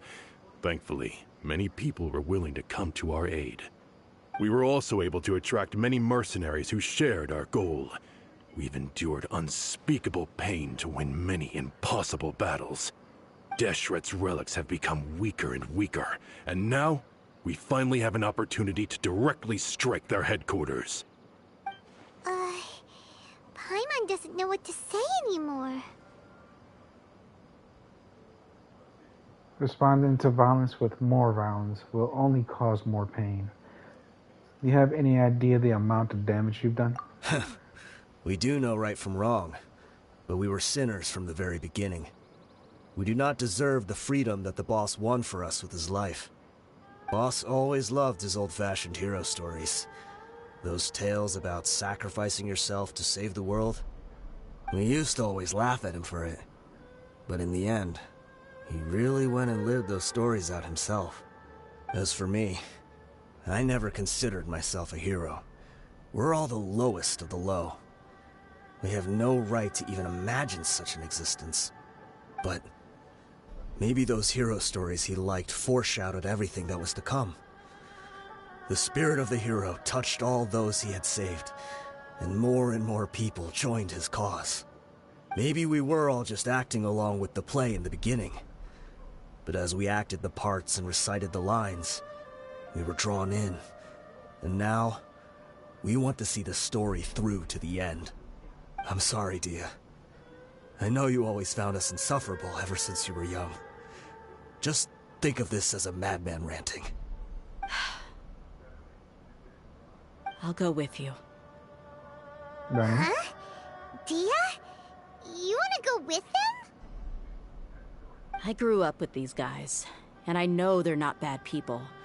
It's just that some situations get so bad that it's difficult to tell good from evil. All I know is that Deshret's relics must be destroyed. Furthermore, I want to go see the place for myself.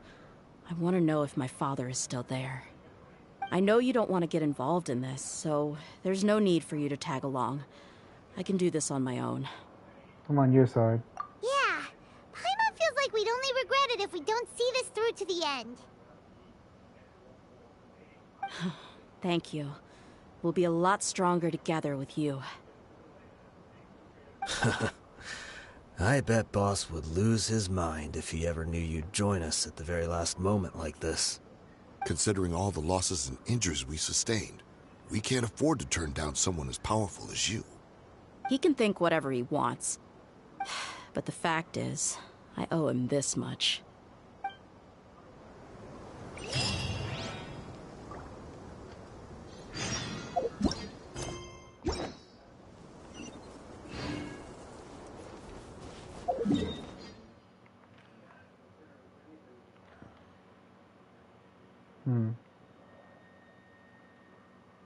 I can go from up here, I guess? This one's a little bit at the bottom, so I'm gonna have to climb. Yeah, let's work our way down. Instead of working our way up. Out. Our work's done for the day. Shall we take a stroll?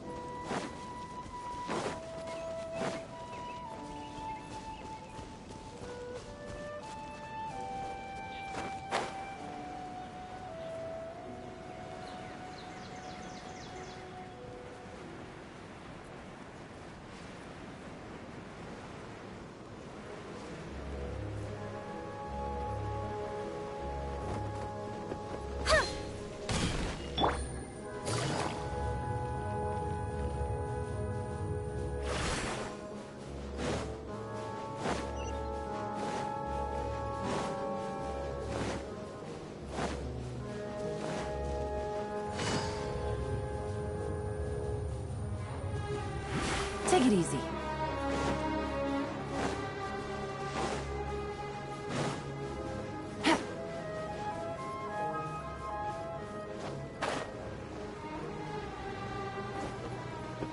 Is this the entrance?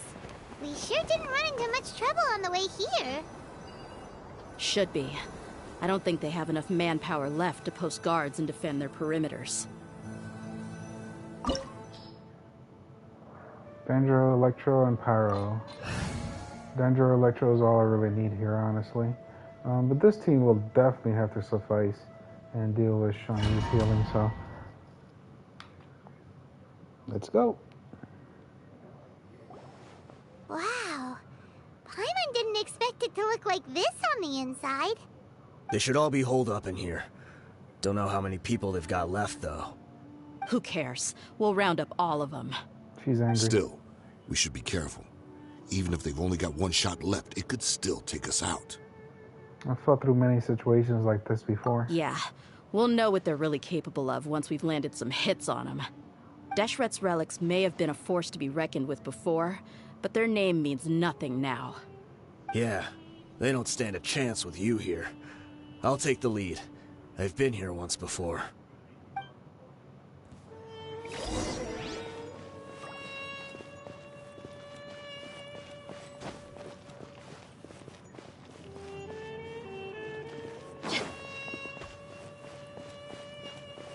Oh, it's a fight.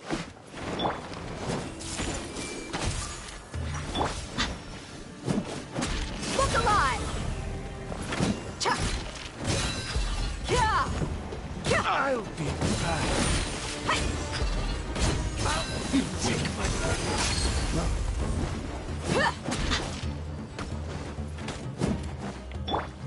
Time to act. Rain outlines your victim. Speed of light. How regretful. Everyone hold hands. Buckle up!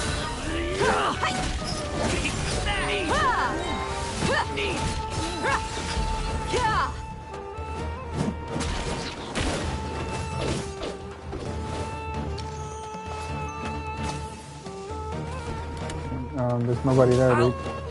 Oh, I didn't even notice that guy there. Hey! Try to keep up. Try to keep up. Quietly now. Incoming. You want this one? Everyone hold hands. Let's get it on! Gloves off! 9K each, not This bad. way, follow me. We're almost there. Sure. 9K, not bad.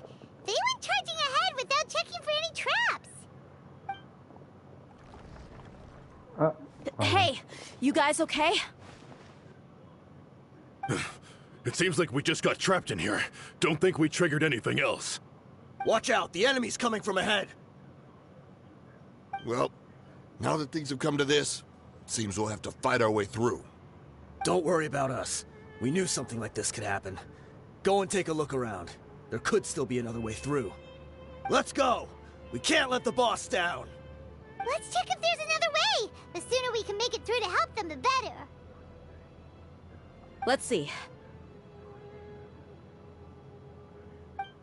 I think I see a way through over there, but it's being blocked by something. Let's try our luck with that mechanism. Okay, let's go!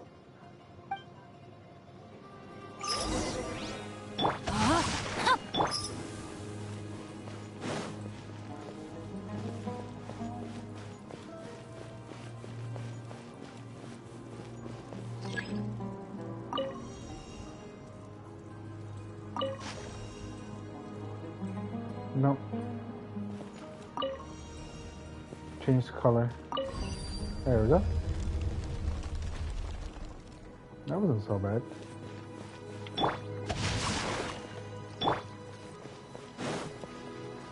Any chests around here? Does not look like it. That'll be in the face.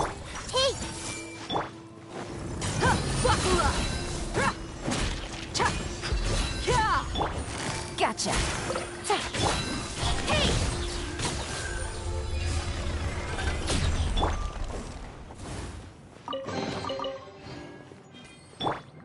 Rain outlines your fate.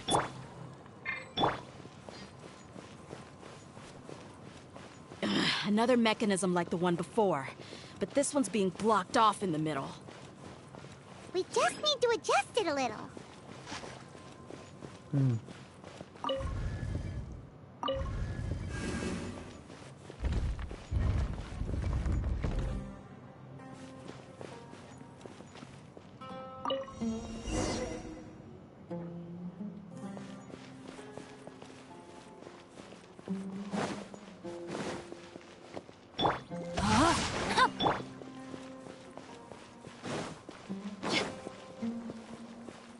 Just look around for chests. See if there's any chests around.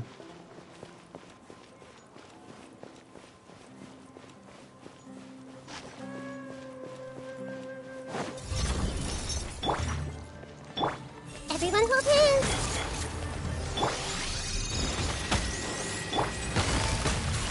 Busted. Speed of light. Let's get it on!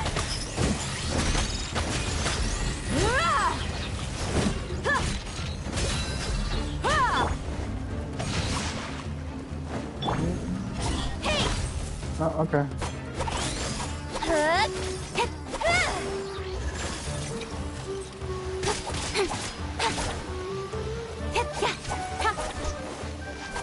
Incoming.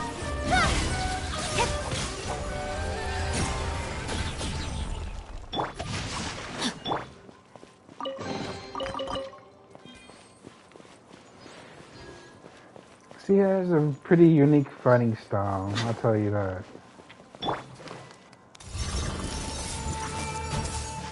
I still believe Virgin is a good idea for her. Gotcha.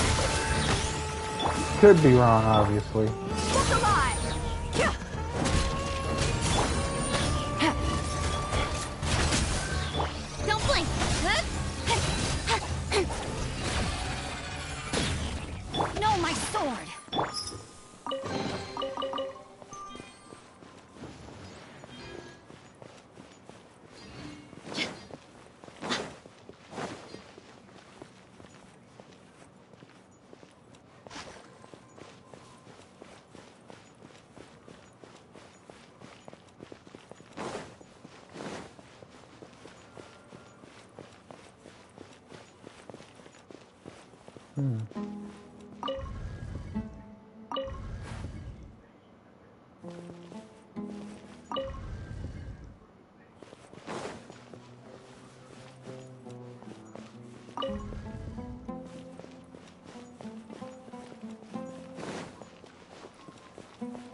I wasn't expecting anyone to make it through from the other side. But as a desert dweller, I suppose we should be used to our folks defying all expectations. Don't waste your breath. You have nowhere to run. Run? Had I wanted to run, I would have fled 1,000 times already. I witnessed the golden age of Deshret's relics. Even if I could leave this place behind, all that awaits me now are endless days of humiliation and ruin. Even now, my brothers and I still believe in one thing. The greatest should never live to remember their fall.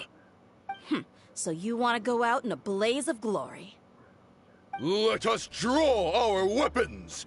We will show them the true power King Deshret bestowed upon his followers. They are but two, while we hold within ourselves the entirety of the relic's glory. Wave 1, charge! Eliminate them! He just said wave 1. Alright, let's make this quick then. Quietly now. Speed of light. Hey! Don't think that you've won. We're just getting started. Come on, get closer. Nowhere to hide. Testing my patience. King Deshret will not abandon any one of his followers. Busted. Game's up. Fun's over. Let me weave you a burst. Rain out. Don't blink. With sword from shadow. Brothers! This is where we prove our faith. You all just want to die? None of us plans to leave this place alive! Lord of Sand. Don't blink. The golden slumber. The commander has finally fallen. But they're still coming at us! This place is like a gladiator's ring. They just keep coming no matter how many we beat. Yes, keep fighting! There's no need to fear, and no need to back down! This is our last stand! When the next wave comes, try to draw away their attacks. I'm going to see if I can take out that high platform.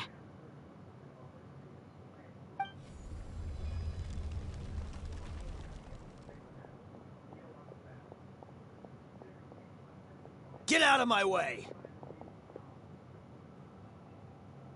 Come and face me, Michel! So they've broken through the front as well.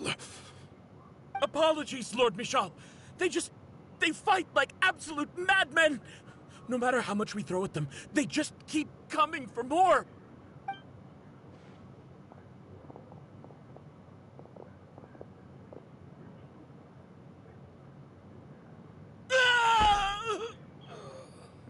What So, was that? it would seem like this is the end. Time to pay for everything you've done, What Mitchell. was that part? What was that all You about? think I would give you that opportunity? I will be buried in the sand alongside all the rest of our fading glory.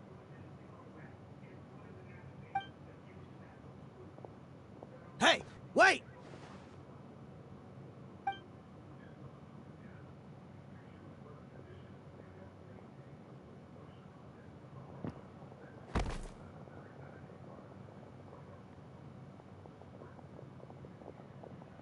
We were too late. It's over. There's no more need to fight. But if you're still going to cling on to your so-called mercenary's pride, then I'll give you all a good beating as well.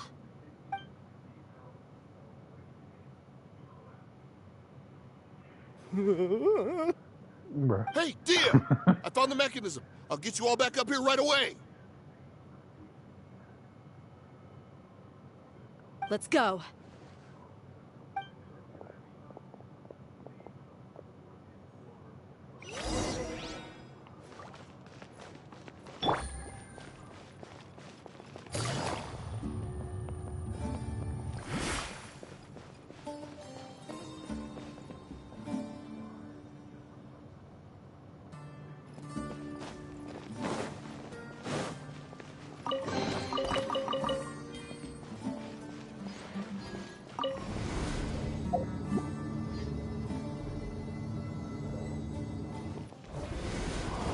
Who are you filthy rats? And why are you always pestering us?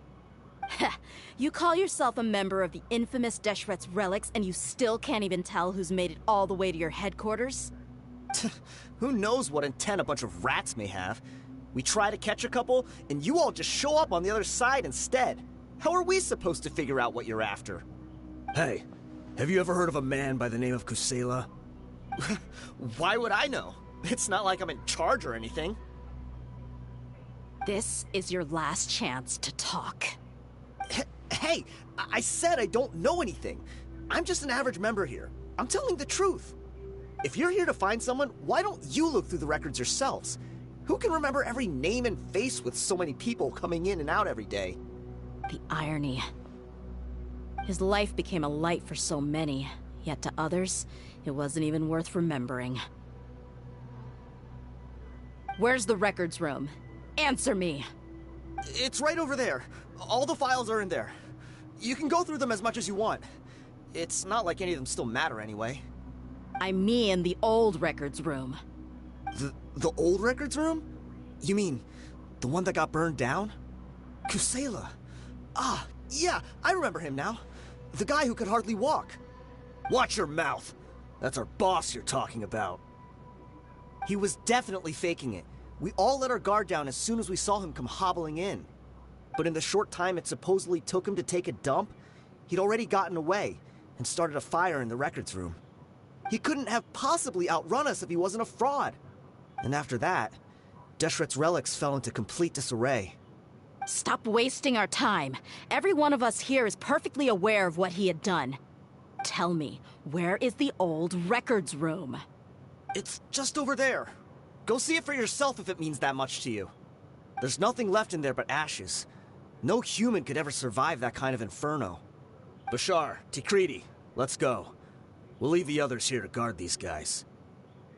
Spare them no mercy if they try anything. Captain Insano shows no mercy.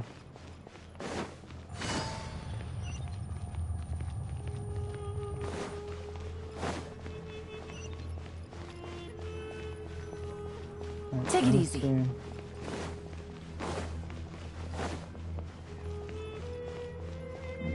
This is where the boys came from.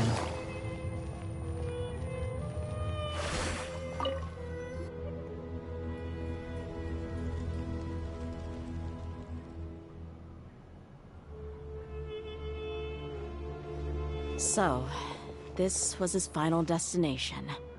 How did he do it? Getting past all the guards with a limp and sneaking in here to start a fire? If he was nimble enough to do that, then he must have been able to get out of here after starting the fire, right? Tia, I'm sorry. I know it's just wishful thinking. Let's look around. Maybe we can find something that's been left behind. Shorty, that was a couple of years ago, apparently. Oh shit. Is this a cane? It must be the one that Dia's father used. Kusela. Thanks for everything, boss. We're fortunate to somehow find that cane after that fire. Let's split up and look around some more. What if something else has been left behind? But what else could survive a fire like that? Huh?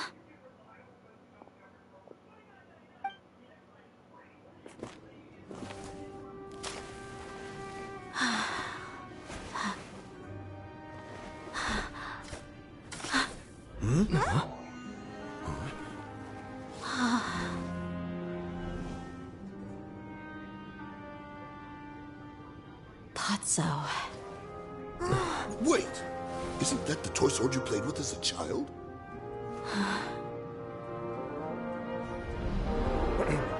The dragon is no more, for Princess Dia has slain it. Its head now hangs above the city gates. Her bravery has brought eternal peace and prosperity to us all. Dia, come on. This is the most important line. You can do it. But Dia, you defeated the dragon. Everyone's waiting for your speech. Still too shy, huh? All right, I'll do it. I hereby proclaim our victory. Evil shall plague us no more.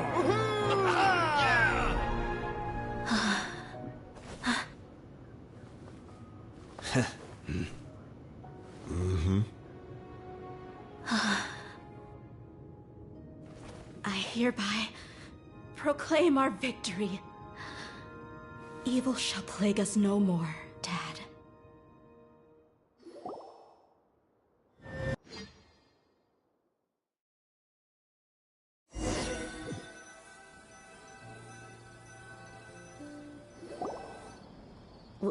What's this? Don't you remember? You asked Paimon what she would do if she were to wake up tomorrow with loads of money. And Paimon said that she would get boatloads of tasty snacks. You looked super confused at the time, but said it was an adorable thing to say. These opportunities don't come by often. So today, Paimon's gonna treat you to a special crash course on Paimon's life philosophy. She rarely spends her allowance on other people. It's really my treat, but you get the point. Hey, come on! Paimon's not that stingy. Anyway, the point is that you should eat to your heart's content. You'll feel better for sure once you've gotten something in your tummy. Junior Zad will also be here shortly. She's already heard that we're back. Aw, thanks you two. Honestly, this is very unlike me. I just had a lot on my mind on our way back, so I didn't know what to say. My chest was filled with all kinds of intense emotions. They just shook me even more than all the feelings we've shared during our previous adventures. But when everything came to an end, those emotions also vanished without a trace, and I was left feeling more empty than ever before. It was as if I'd lost the thing that was most important to me.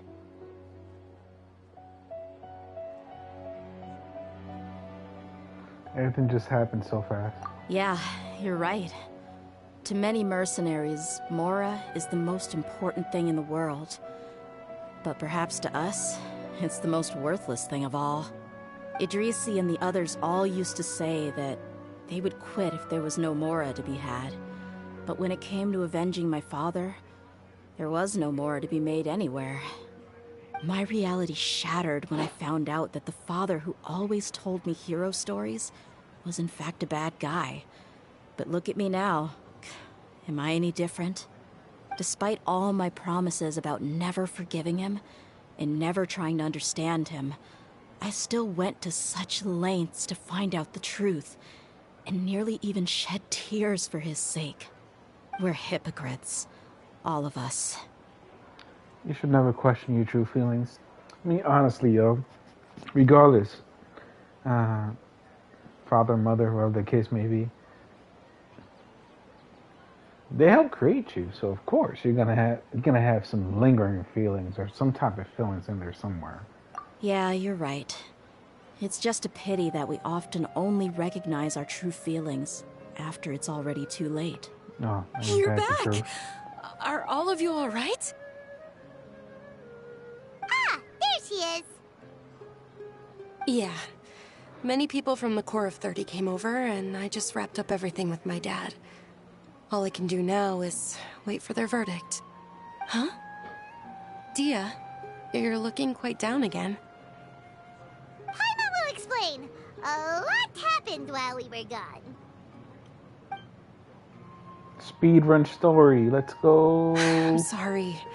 I really should have controlled my emotions better. I just... It's all right, my lady. You were hurt by all of this as well. Truth be told, I'm starting to feel a little guilty watching you cry like this. Dia, your pain must be even worse. You shouldn't need to comfort me. Hey, don't worry about me. If anything, this whole thing has finally shown me the difference between illusion and reality. My father probably thought that people could settle into new lives as long as they moved to a new environment.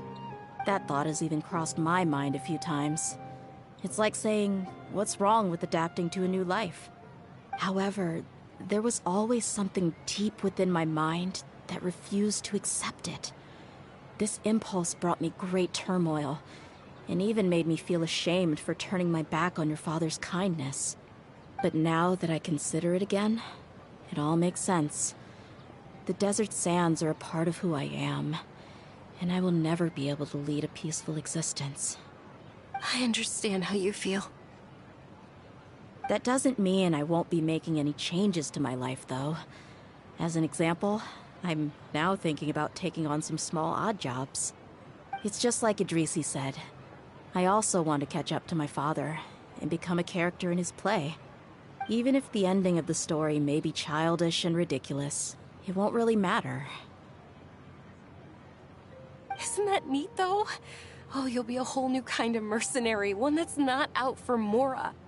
Why don't we go for a change of scenery once we finish eating? What about stopping by the Grand Bazaar again? Right. You said you wanted to get a rug for your family. We'll come along too. It's always more fun when everyone's together. I can't thank you enough for taking care of me this entire time.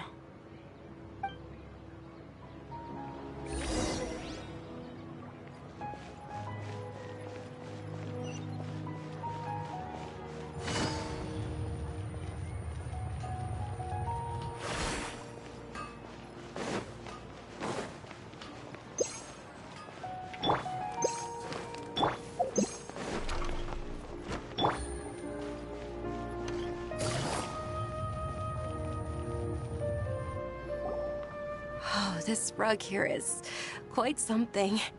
The craftsmanship is exquisite, and the fabric is also of high quality. Ah, here you are.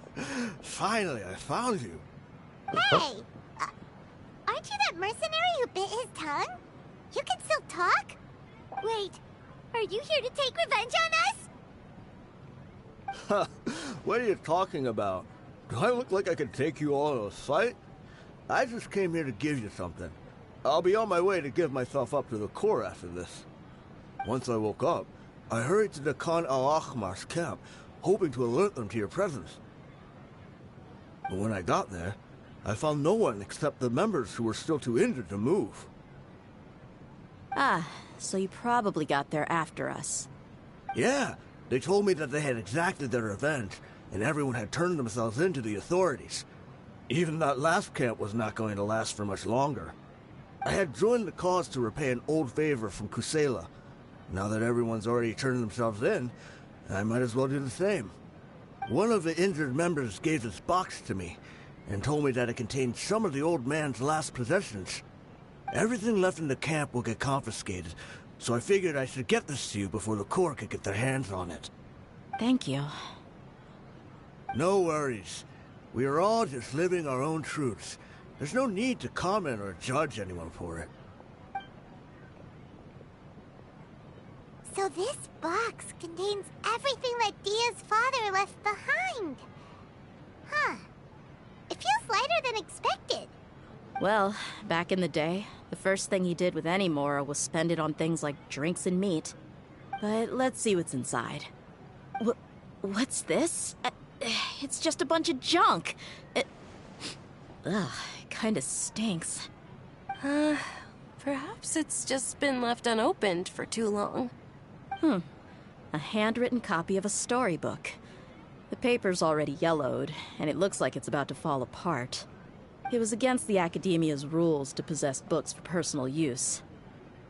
If he was going to break that rule, he could have at least copied something useful. That probably means this was really important to him. And here are a few bags of children's snacks. The packaging's completely deteriorated. Maybe that's where the smell was coming from. Did he get those for you? Yeah, but here's the thing, though. Even when I was a child, I was never a fan of these kinds of snacks. He'd always say that he got them for me, but in the end, he always ate more than I ever did. Who even leaves snacks in a box like this anyway? Isn't that just common sense? Forget it. Let me see what else is in here. A razor, some buttons, some round iron tiles, a wooden toy puppet, a wool scarf, which from the looks of it probably belonged to a woman, and a hair clip? Why are these things here? I'm suddenly feeling a little scared. I'm sorry, my lady, but this is just the kind of man he was. He probably saw this box as some kind of personal trash heap and dumped any and everything in there. 2 empty liquor bottles. Tell me, you guys, are these the kinds of things that a normal person would leave behind? What an interesting man. Huh? There's something in the bottle! Oh, you're right. All right, I got it out. It seems to be a piece of paper with some writing on it. The bottom part's all damaged from moisture, though. Let's hope the writing didn't smudge. I was suddenly seized with an urge to write a letter after finishing this bottle. I just folded it up and left it in the bottle, though. If I end up forgetting about it, it won't really matter. To Dia. It's a letter for me? You don't need to read it out loud. It's all right. I'll just read it out. If he went to the trouble of writing a letter, there must have been some important things that he wanted to say. Or at least record down. My condition's becoming worse and worse. Can't even walk without a cane anymore, much less go out and have fun. Guess I don't have many days left. If you're reading this letter, then I suppose I'm already long gone. You were adorable as a baby. Everyone loved you. And regardless of whether you were crying or laughing, everyone enjoyed having you in the group. But once you grew a bit older, you were no longer nearly as happy or cute. It's probably Idrisi's fault. He was never up to any good. Can you believe this guy? He can point the finger at himself. Anyway, back to the point. To summarize, I'm writing this so you would know not to feel sad for me, even if you end up finding out the truth. The reason being that I was never your father to begin with. Wait, what? What? What? Surely, he must be joking, right? I don't know. I was quite formidable when I was young, and 100 times cooler than some so-called flame main. Really felt like the whole world was under my feet. With just a teeny tiny bit of effort, I felt I could rule over the entire desert. But as fate would have it, I went out into the desert for a drink one day and discovered a baby in the sands. It was you. You were just lying there, small and helpless. You were so tiny that if the wind blew for just a little while longer, you would have been buried forever. But your cries were so loud they made my head hurt. Now that I think of it, you really were a bundle of energy.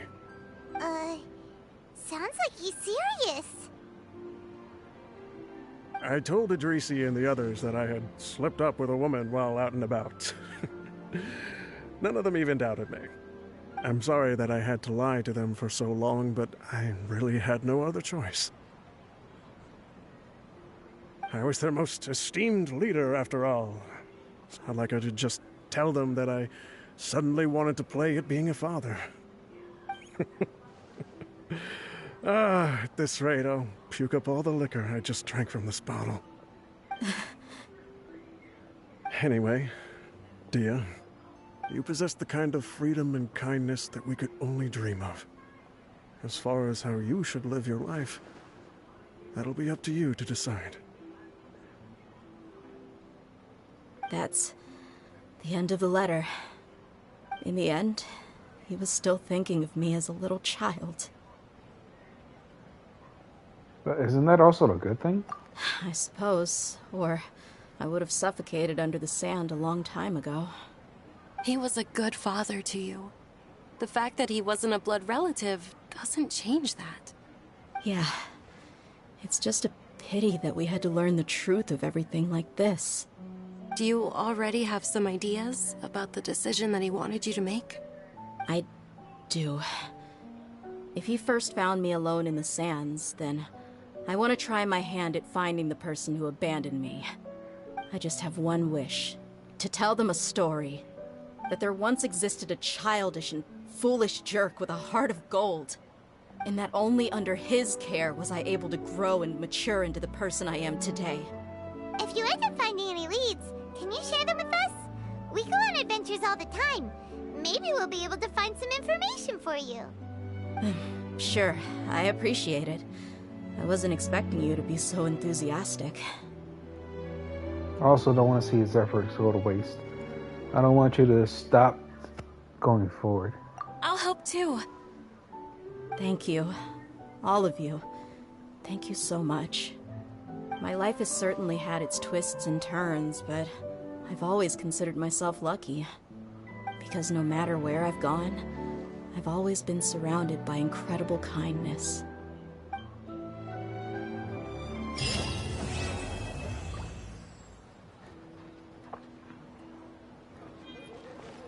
That was pretty good.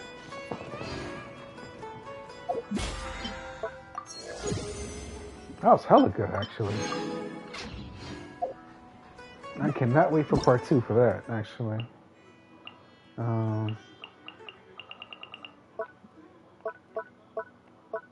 Yeah, I'm gonna take it, get off after this. Stop the stream right here. Thank you everyone that has been watching. Tomorrow I will continue on, but I will be doing the Wind Boom Festival. And, of course, dailies and all that other shit, basically. But thank you all. Y'all take care. Have a good night.